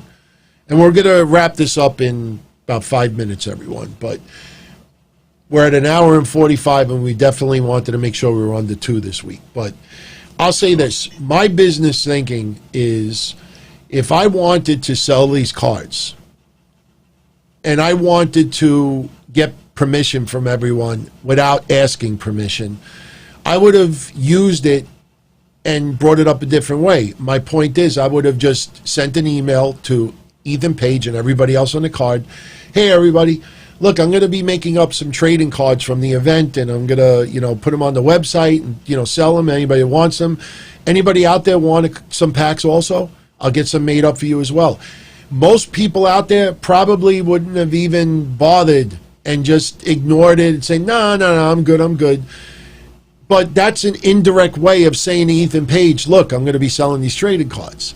So he's basically asking Ethan Page for permission by just saying, hey, you want a couple of packs? Now, if Ethan Page had a problem with it, he could say, whoa. I don't want my likeness on these packs of cards. That's how you get the answer. So you're asking for permission, but not asking for permission. Because if Joey Janela sends an email and says, look, everybody, I want to sell these trading cards. Does anybody have a problem with it? We're in the middle of fucking COVID. Everybody in the roster will be like, yeah, you know what? I actually do have a problem with it because they want to cut. But if you offer a couple of packs, like, hey, does anybody want any packs? And people are like, no, man, I'm good. You put it out there, and then if somebody complains, like, wait a minute, I sent you an email and told you I was going to do this. I even offered you some packs, and you said you were good. That's how you do business without trying to, you know what I mean? There's ways of going around it, but that's how I would have handled it. So we're going to wrap this up talking about one more thing and a couple of super chats on the way out as well. Bound for Glory had their event over the weekend. Some of the results were very surprising. I want to just give you some match results, but we want to talk about 2 things in particular. We had Rohit Raju retain the X Division Championship, defeating Chris Bay, Jordan Grace, TJP, Trey, and Willie Mack.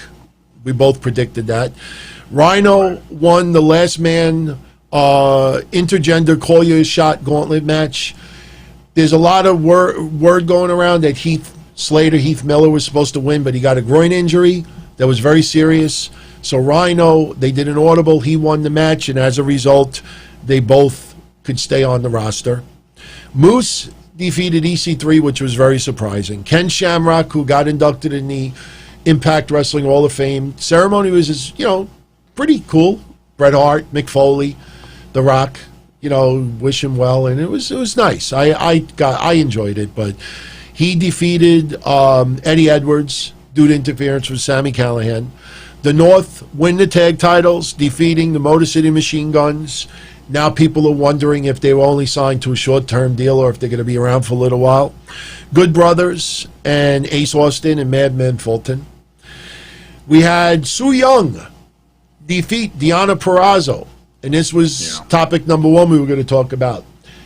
Deonna Purrazzo was supposed to take on Kaylee Ray. Right. And they have been pushing this storyline on TV, on social media, pushing it through the moon. And just to have Kaylee Ray no-show. And people are wondering what is going on with Kaylee Ray. I mean, people are saying she was in the Nashville area, and they haven't heard of anything as far as illness or, she just did not show. And there's some serious controversy on this because this was hyped up big time. Now, Su Yung coming out and winning it I thought it was pretty cool because I enjoy her character. You know, the two, you know, characters that she does.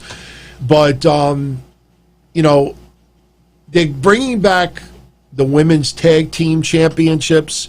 So maybe they're going to make Deonna Purrazzo and Kimberly as your next women's tag champs. But number one, I would be pretty pissed the fuck off after pushing this storyline feud.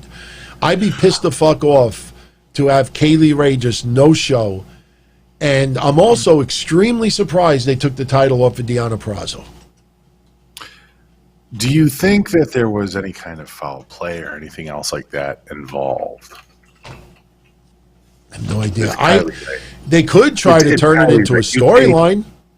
By the way, you're getting Kaylee Ray, who is also a wrestler, working with like the UK, versus Kylie Ray. Kylie Ray, yeah. Kylie Ray, yeah. But no, do you think there's any kind of like foul play or anything? Because nobody knew nothing. And when you look at the story and stuff like that, there was different. Meltzer didn't know anything. People reported that she showed up afterwards and they saw that there was no foul play, but nothing was really mentioned. But you would think that somebody with this much spotlight on them for such a big match wouldn't just blow it off, especially for a especially for an event. Yeah. You know what I mean? It'd be one thing if this was like a studio show or, you know, like a one-off or a taping, but this was different. So I don't know. Do you think that there's something we don't know yet that's going to come out? Or do you think it was just simply she slept through her alarm? I tell you, man, for Kylie Ray to have her alarm set for like 8 o'clock at night and slept through it, like, that's worse than Stacks in Goodfellas. I tell you, the amount of hype and build for this match, the promos, the vignettes, everything that led up to it, if they turn this into a storyline where she was attacked, set up, I think you're going to piss off an awful lot of fans. I'm very happy that, and by the way, Kylie Ray and Kaylee Ray are two different people. You know, you know, that's why it's a little confusing to some. I get confused too. But well, it's even funnier too. I was telling you about this in private before we went on the air. I'm like, these two girls are on the PWI list, literally one number after the other. Yeah. I'm like, just making the comparisons close. You know? Yeah. But the thing is, you know, Su Yung won the belt, and she deserves it. So I don't have any problem with her winning the belt. I'm surprised because how they've made Deonna Purrazzo, you know, like Tessa Blanchard light. I mean, I'm not saying that to sound like a jerk, but my point is when they broke the deal with Tessa Blanchard, like it felt like, okay, we're going to give Deonna Purrazzo, we're going to push her to the moon. You know, like this is their replacement for Tessa Blanchard, and Deonna Purrazzo is excellent. But just to have her lose this quickly to someone who is not even supposed to be in the match. Now, I know in storyline, well, she wasn't prepared for Su Yung, and who knows, maybe a week or two from now she wins the belt right back, which could very well happen. But I don't know what you do in this situation. I don't know what Kaylee Ray's future is going to be in Impact. But, man, they have to be irate with what went down. Now, look, personally, if it was something COVID related, whether she got it or someone else got it, I think, I think Impact Wrestling owes it to their fans that they should have made some type of a statement by now. And the fact that as of tonight I didn't see any statement, that's not very good. They might turn it into a storyline. They might actually take a negative and try and turn it into a positive. I think that's probably the best thing you can do with this at this point. You know, just roll with the punches. Take the added attention onto it. When she shows back up, maybe she can cut a promo about it. Maybe they can turn it into something else. Yeah. You know, maybe Su Yung. Maybe Su Yung had her kidnapped. You know, like I mean, they could do a bunch of stuff with it. So I don't know. I mean, as long as she's okay, I don't think that they really owe it. Yeah, I mean, first and foremost, we hope she's okay. If she was hurt, or if she was, you know, causing damage, or if she was like, you know, if there was something about her well-being, I think, I mean, to a point, obviously not to gross detail, but to a point, I think that it's the company's responsibility to let people know. Yeah. But if it's a nothing situation or something that was beyond everybody's control and they can work with it, good for them. I hope they do. Yeah. By the way, Crazy Cruiserweight, no, I am not going to do a Middle Eastern accent. Fuck you. I go to your house and take your family and sell them on the black market. So fuck you. Rich Swann captures the Impact Wrestling Heavyweight Championship. Breathe right through that one, huh? Yeah. Cruiserweight, go fuck yourself. But Rich Swann beating Eric Young. Yes. Look, Rich Swann has a really nice backstory. I am very happy for him. He has overcome overwhelming obstacles. I just don't feel the Impact Wrestling Heavyweight. Like, some storylines are very emotional, based on reality, and you know, this is definitely a feel-good story. On paper, quote unquote, Rich Swann is the Impact Wrestling Heavyweight Championship. As the champion, it's not extremely strong to me. Just like Eric Young didn't feel strong to me. You know, like, it gives you the aura that anybody could win, obviously. You work hard, you know, anybody could win, which is a positive as well. But sure, especially under the circumstances that a lot of wrestlers, you know, like a lot of the names on their cards are not extremely, you know, like, it was a beautiful touch to see Tommy Dreamer dress up as Road Warrior Animal with the makeup and everything as well. But, you know, I just think that, especially where Impact is on the food chain right now, you have to throw out some blockbuster names. And I don't know who you would put there, but, you know, them putting Rich Swann as the champion, well-deserved, feel-good moment. But right now, with AEW and MLW and Ring of Honor trying to get momentum again, and WWE and NXT and GCW and all the other promotions out there, you know, I don't know if this was the right decision right now to have them do that. Or I have a feeling Rich Swann's title reign is going to be very short. So, but it was, look, it was a wonderful moment, and I felt good for the guy, very happy for him. He definitely deserves to be a heavyweight champion. I just don't know if the storyline played out perfectly, but I just, when you look at the overall picture, you know, I don't know if that's going to equate to buy rates, in my opinion. But pay-per-view was not bad. Definitely was not worth, you know, the money that they were charging everyone. I mean, I'm not going to lie, I got to see it for free. But, and speaking of controversy, there's word going around right now that Ring of Honor, they have quietly removed Danny Moff and Marty Scurll from their roster page. And I'd like to see Danny Moff in AEW. What do you think?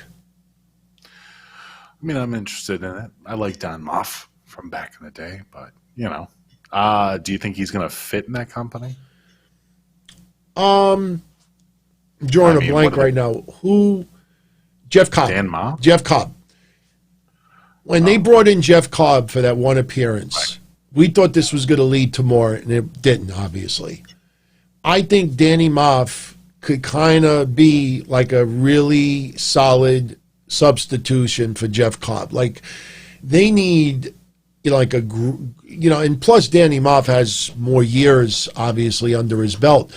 But I think, you know, even with the Eddie Kingston, you know, connection, Northeast and everything else, I think Danny Moff would be an interesting, like I've been saying for a while now, I'd love to see Homicide take on Cody for the TNT title, have Homicide in the company even once. Even if you want to bring Dan Moff in for a one-shot deal, let him take on Cody for the TNT championship. He could lose to Cody, but I think it would be very interesting to see how the casual fans that are not very familiar with Dan Moff's career, see how they would react to see him in AEW. Yeah, so it'll be interesting. I mean, the company's kind of open up to a lot of new ideas, so we'll see what happens with them. Yeah. Before we go, just want to answer 3 super chats. Thunder or Blunder before. Corbin for Universal Champ. Seriously, go fuck yourself. I still have the card somewhere. I haven't pushed that enough, but I still have tons of Corbin cards. I'm going to blow it. See, now it gets a little dangerous because if somebody takes me out of context and says, "Hey, you two, look at this. I'm going to blow the Baron Corbin up. And you don't like it, you could go fuck yourself." They might be calling ICE or something like that. Be ringing my doorbell. Are you the guy going to blow up Baron Corbin? What is a Baron Corbin? But I think one day Baron Corbin might end up being a champion. Do you think he'll ever be babyface? I don't know. I don't even know how you could bring him to that point. You would have to do something amazing with Baron Corbin to get him on that babyface train. Yeah. Ken Terminated by DQ. Mish, you were talking about a match where Team Hogan or Team Warrior would face a heel team. You can predict the winner, but the heels would look strong. I think he was talking about with the current heels of today. Right. Because when that actually came up, that was when we were talking about the Survivor Series, the guys that are on Team Raw and stuff like that. So, I mean, I guess if you're talking about the Ultimate Warriors, which was Warrior, Neidhart, Shawn Michaels, and Marty Jannetty, who would I have today to face that team? As heels, well, you'd have to put Roman Reigns in there. Interesting. Yeah. I put Corbin in there. No, I put King Corbin in there. You know what? Okay, fine. Corbin can face Marty Jannetty. They can have that. I mean, yeah, it would be Roman Reigns versus Warrior. Gosh, who would be the Jim Neidhart and Shawn Michaels pick? Shawn Michaels. AJ Styles. Yeah. You know what? AJ Styles and Shawn Michaels. Okay. I'm good. You know what I would even put in there? I put Lars in there. No, I wouldn't. For Jim Neidhart? No, I like to go against Warrior or something, like a monster against Warrior or something. I could see that. Roman Reigns as a heel would be the. I think Lars against. For that. Yeah, Reigns. I don't know. Reigns. It feels like because we would have Survivor Series matches, but you would also have a heavyweight title match. Also, almost feels like Roman Reigns would probably be better used as a heavyweight title match. And not, I don't know. He was against the Warrior. I mean, the Warrior was a champion too. I don't know. I think Warrior and Reigns in this scenario would actually work well together. They're both limited in certain ways, and it's a lot of power and meat being flung around that ring. Shawn Michaels and AJ would absolutely be. You're dead on with that one. That would kill. Marty Jannetty and Baron Corbin. I mean, I would almost put it. I'd rather put Sheamus almost in there than Baron Corbin, but I don't know. Yeah, that's true. That's true. And who would go up against Jim Sami Zayn? Because then you need another beefy. Oh, against Jim? Jim would spike him in the dirt. No, you couldn't do. You need another meaty guy. Oh, Rollins, beefy. Dude, you know what? Ken might have a point. You could have a Rollins try and go up against the Neidhart, and that would be very different for the time. You know what? I like that. Roman Reigns, Seth Rollins, AJ Styles, and Baron Corbin against Ultimate Warrior, Jim Neidhart, Shawn Michaels, and Marty Jannetty. I think that would have been a good Ultimate Warriors versus the Roman Reigns. There's word going around that Jey Uso may join up with Roman Reigns after everything is said and done. Or maybe they'll do a reluctant storyline. He doesn't want to join, but it's almost like Shawn Michaels with JBL. Right. Remember, Shawn Michaels, he had to think about his family and this and that, and he had to align himself with JBL for a little while, and then he broke away. So, I don't know. We'll see. I want to see The Rock show up. I want to see The Rock end up showing up and, addressing Roman Reigns. What are you doing to the family? Right. And this leads to the WrestleMania. WrestleMania That's where match. it feels like they're going to go. I hope they go down that direction. Although, the idea of Samoa Joe kind of coming out there and sticking up for Samoans as a whole, I don't know. I'm okay with The Rock, though. I'd rather it be in the family. I really would. Yeah. We'll see. We'll see. Jay Carlos, what do we think Yes. would be the direction that WWE's going with Lana? It's very confusing. You want to go first? Well, I mean, I don't think that there's much going on with Lana. Like, for example, I think she's a yes girl. And what I mean by that is Company anything player? that they ask her to do, she is a company girl. Absolutely. She's a company woman. If they tell her to go through a table, she says, sure. They want her on TV, she says, sure. They want her to sit in catering, she says, sure. Like, I think she's one of those people that is just down for whatever. You forget, and a lot of people forget, when they went overseas during all that political buzz of what was going on in Saudi Arabia, Lana was one of the few girls that went out there dressed as pretty much herself and didn't wear a Power Rangers gear like Sasha and Bailey did. You know what I mean? Lana is down for the cause. I mean, there's a lot of things. Like, even earlier, I was thinking to myself, I'm like, Lana is a girl that has gotten further in WWE by never being a WWE star. I don't look at her as a superstar, as a WWE superstar. Lana is a talented woman, a talented actress. She was a great valet for Rusev. She's pretty. She's very pretty.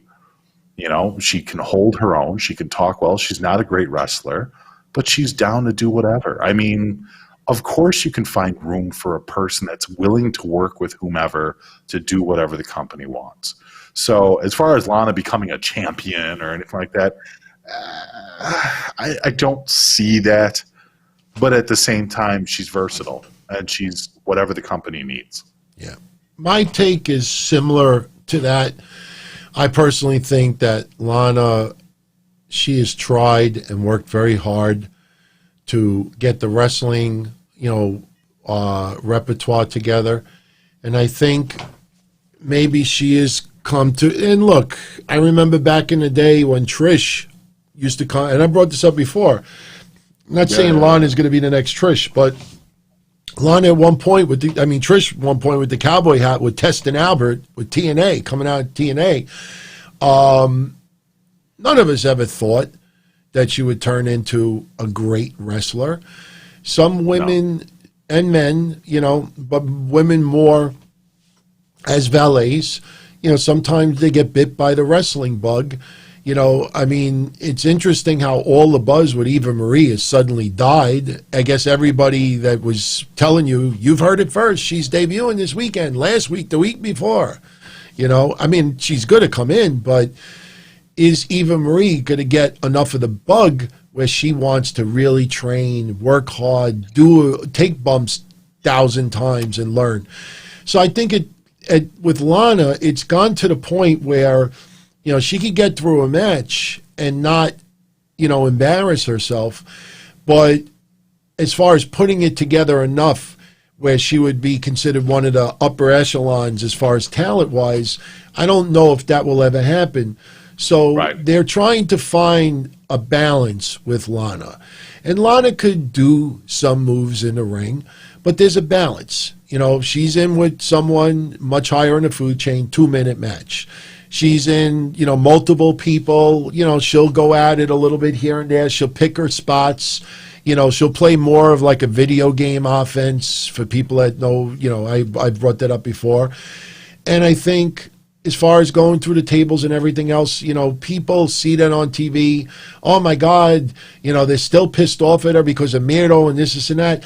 And for all we know, and I will say this for the 1,000th time, for all we know, Lana could be having the time of her life right now. Dude, she was willing to kiss other men in front of her husband. Yeah. I mean, come on. Yeah. What can a person do to prove that she's a company girl at that point? She's a married woman. And she's macking on another dude live on television. I know. I guess maybe some girls are into that, but at the same point, it just proves that, look, even if you don't like Lana, you have to respect her commitment to doing the job. Yeah. So not everybody's going to have Charlotte, Sasha, Bailey ability, Becky Lynch and others. Some people, unfortunately, are not going to have those 3 or 4 star matches. So you try to create a balance. And I think that they're creating a decent balance with Lana. And, little by little, I think she is getting more as a babyface. And, there's people online. She's an easy target for people to throw darts at her on social media. And, everybody's got those, people that like that. I think with her, I think she's having fun. I mean, look, maybe one day when she's no longer there, she might tell us completely otherwise. But the impression I'm getting is that she's having fun. Yeah. So, and last super chat before we go, Anthony Diaz. Have we watched this? I've been asked this 100 times privately for obvious reasons, but yeah, have we watched the Lars Triple X vid? Have we ever watched it more than once? Slow-mo? Is it bookmarked? It's no secret I am a supporter of Lars. I live in a country where, you're innocent until proven guilty. And when you are guilty, that you get an opportunity to redeem yourself. And I don't know many wrestlers in the last 5 years who have sacrificed $100,000 in pay for comments they made when they were much more younger, much more immature. And if people think that that is Young Bucks storyline money, no. Lars sacrificed $100,000 to basically, remain with the company. And he took, the classes that we've talked about before. And that's sacrificing a lot. Instead of fighting, look, I was younger and this and that. So I believe in redemption. There are people online that will never forgive him. And, I same thing with Hogan. And I have to respect that because the people Hogan was insulting was not me. He was insulting blacks and he was insulting minorities. And Lars, some of the things he said, and it's wrong for us to try to, try to interpret his sexuality. Like, he made comments about gays, but then he's revealed to be in a gay film. So, you could speculate. Was he burned, by people who are gay? Was he taken advantage of? And maybe that's why he has, back then had a hatred. We don't know. And it's wrong for us to guess. So I look at 2020. He is much older now, and I support the guy. I have no interest in watching the video. I'm a heterosexual male, so there'd be no reason for me to watch I watched it. Oh, of course, I watched it because I gave the tattoo clip and stuff like that. And we used to laugh about it, but me and Joe watched it. Kind of made poked at it a little, poked at it as much as it poked back, But probably not the right word. We've watched a bunch of videos over the years, anyways. That shit doesn't bother us, It is what it is, and it was very boring. Okay, so the Candy Had to Go bit. Most people that recognize Candy Had to Go know exactly where that came from. It came from the silliness of a video that we watched way back in the day. So ever since then, other videos that have popped up have had some very great one-liners, like a Sunny Fart. So we've kind of done that over the years. This was one of the ones that we watched, and it was just Yeah, it literally was just So, and I'll say it again. I could be lighthearted about it as well. And when you and I did an episode of Breakfast Soup on Patreon, I know some of you have seen this picture already, but a lot of people still don't even know. When you look at this picture, let me make it bigger. If you look on the left and you see me, if you look at it close, if I zoom in on it a little bit, I was spoofing Lars because that Yes, you're wearing infamous that same pose of him kneeling on the bed without shoes or socks on, wearing the A&W root beer shirt, that's why I did that pose. That's because people were like, why? How come you're not wearing shoes and socks? I was trying to satire that pose, but Yeah, that came from the video. I support the guy. I support Of course. Dude, just because I don't want to go to bed with him. You know, I support the guy. I believe in redemption. And, you know, I'm not going to try to claim that I've had long conversations with him and everything else, but I have communicated with him online. And I can tell you that, you know, someone who's going through some real serious emotional issues, you know, it's not very easy to deal with social media, let alone being a TV personality. And the guy's had some serious depression issues in the past. I won't get into, you know, further than that. If he ever wants to, then he can. But, you know, that's why I believe even more, you know, it's, you know, people out there that will just throw these one-liners and tweets and everybody laughs at it. You know, don't laugh, because you see what happens to Ryan Smile and Hana Kimura and others out there. You don't just assume because someone looks like a beast that, you know, they're tough as nails. And, you know, it's, if you are against, you know, rubbing people's faces and shit while they're really at their lowest, then it doesn't matter what they look like, what race, what sex they are, what orientation. Well, there is a clear, let's be fair though, there is a clear difference between being against somebody's gender or sexuality versus pointing out something that's wacky and goofy. What's, you know, there are ways where you're not attacking a person for who they are and what they choose to be. Right. You're attacking their actions. You can make fun of a situation.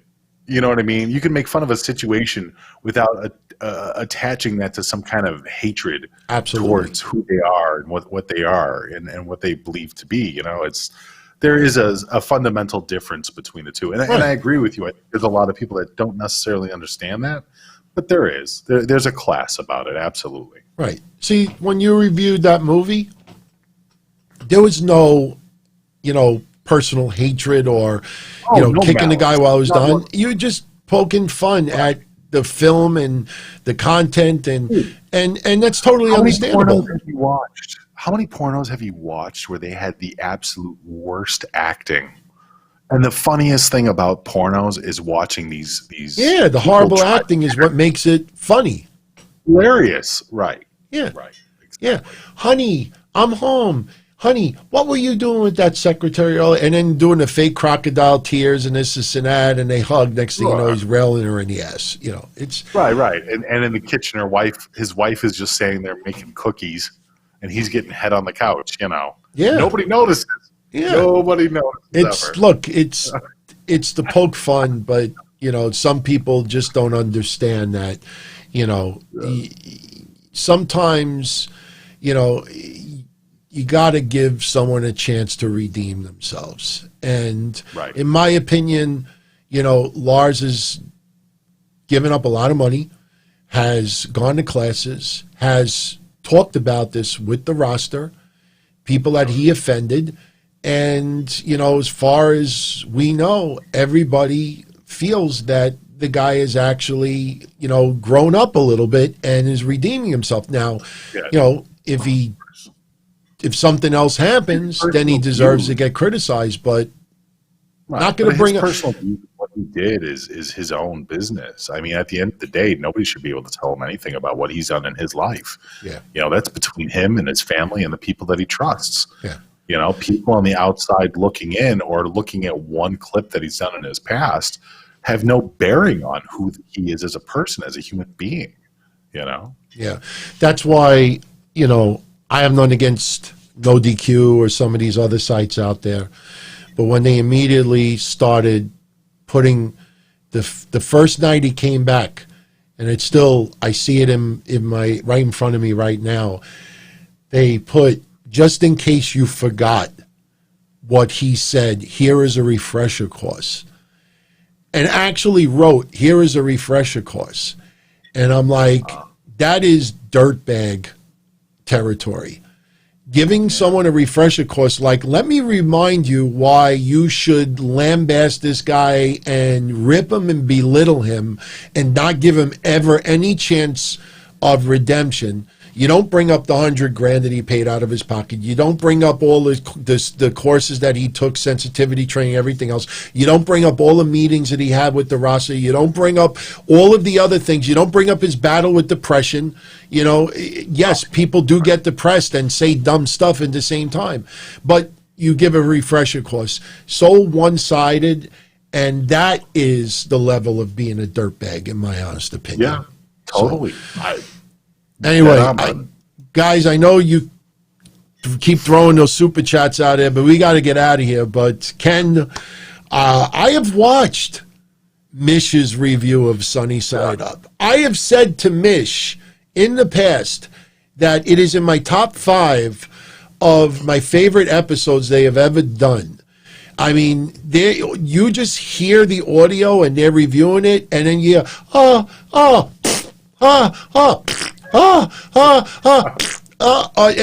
and they kept rewinding it over and over again, and I had such a headache from laughing so hard. If you guys out there have never checked it out, WrestlingSoup.com, right? Yes, you can go to WrestlingSoup.com or it's online. Yeah, just Google the Sunny episode. Yeah, really, it's on YouTube. There's a few people that have re-uploaded it. Some of it's edited. I think the full version is of the clip, it's around 50 minutes. Oh my God, it's worth it. And you interviewed the guy in the movie. They don't even know that. Yeah. Derek Pierce afterwards, and a couple weeks later, Derek Pierce, one of the guys, not the one that wasn't a part of the fart scene, but the other gentleman that was with Sunny during her adult debut. He was a really good interview too. That dude was cool as hell. I kind of wish we got him back on. He actually was at the what is the awards? The AVN Awards? Yeah. Last year, he's still winning awards in adult videos and stuff like that. So the guy is a big name. Yeah, he's winning awards for plowing chicks, man. Good for him. I wish I could have won an award for that. Well, right? Not really, but. Could you imagine getting a trophy for plowing chicks? Yeah. A trophy. Yeah. I mean, that would be interesting. And Anthony Diaz, why no NXT at Survivor Series? I personally think the Raw ratings have been shitty. SmackDown ratings have been shitty. Roman Reigns is having a great storyline right now, and it still hasn't significantly popped ratings. And I think if you put NXT in Survivor Series, then you put yourself in a little bit of a dilemma, because now you have to say to yourself, you can't have NXT run the table and lose every match that they're in. So if you say, okay, NXT needs to win at least one or two of these matches, what do you choose? You're not going to have her go over on Sasha Banks, especially after Hell in a Cell. You're not going to have an NXT star go over. The only match that I would possibly consider is if Lashley lost his title and you had Sami Zayn versus, somebody in NXT, maybe Damian Priest or someone else. It's just nobody. And plus, I think Finn Balor might be the number one reason why NXT is not part of Survivor Series this year. Finn Balor cannot compete. He is injured. Two broken jaw surgery. And I still think he's going to have to surrender that title. So if you start putting NXT in there and you don't even have a heavyweight champion that could appear, you're just not going to help NXT in any way, in my opinion. Right. So I think leaving NXT out, NXT won last year. And where did I get them? So I think you keep it aside right now. They don't even know what they're going to do about Finn Balor. I have an idea what they're going to do, but until they show it on TV. So I think leaving NXT out, although I know some of you out there would love to see Io Shirai and Asuka. I have said that before, and there's no reason why it can't happen. They can have Asuka show up on NXT one night. That would be an awesome match.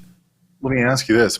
Mortalica in the chat actually has a really good point. He said because last year they wanted to kill AEW, and now a year later, reflecting the ratings, reflecting how the shows have done back to back and head to head, it didn't work. And NXT is now back to kind of being its own entity. Yeah.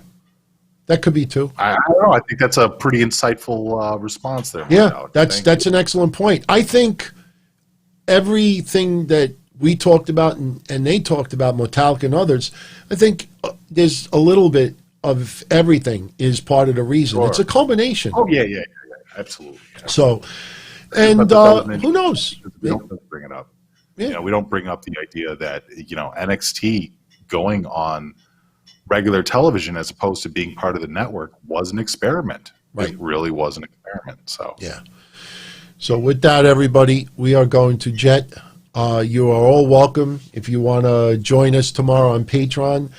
Since it's already the 27th of the month and there's only 4 days left in the month, if you sign up and you drop me a little DM on Patreon and say, hey, DT, I just signed up, I will refund, your membership so you don't get charged twice in 4 days. So we will be going live tomorrow at 8 p.m. It'll be Breakfast Soup off the cuff. And when we say off the cuff, anything goes. And if you join us live, you will help us build the foundation of the show. We did one 2 weeks ago. Everybody loved it. Tomorrow, we'll do it again. So don't forget, everybody, Thursday night, 9:30 p.m. You're still doing it at 9:30 p.m., right, Wrestling Soup? At 7:30 p.m. 7:30 p.m., yes. I keep forgetting that. Sure. So Thursday night, 7:30 p.m., everyone, Wrestling Soup. Wrestling Soup as a Patreon as well that you should definitely check out. Sure. Tons of Patreon exclusive podcast there as well. Absolutely. And Mish, great night. I will talk to you again in about 16 hours. 12 hours. Yeah, something like that. So wait. Yeah, I know. 12 hours would be 10 a.m. and then we have to add 10 more hours. So yeah, 22 hours from now, we'll do it again. All right. See you guys. Peace. Okay. Everyone, have a great night. Everyone have a great night. I'm going to peel this off. And once again, I'm getting creeped the fuck out by Mish. Look at the screen. It's frozen because he left. It's scary. I mean, when he does it and he's looking at me and I keep looking down and I see that frozen image of him, and I'm saying that lighthearted. So, but everyone, enjoy the rest of your evening.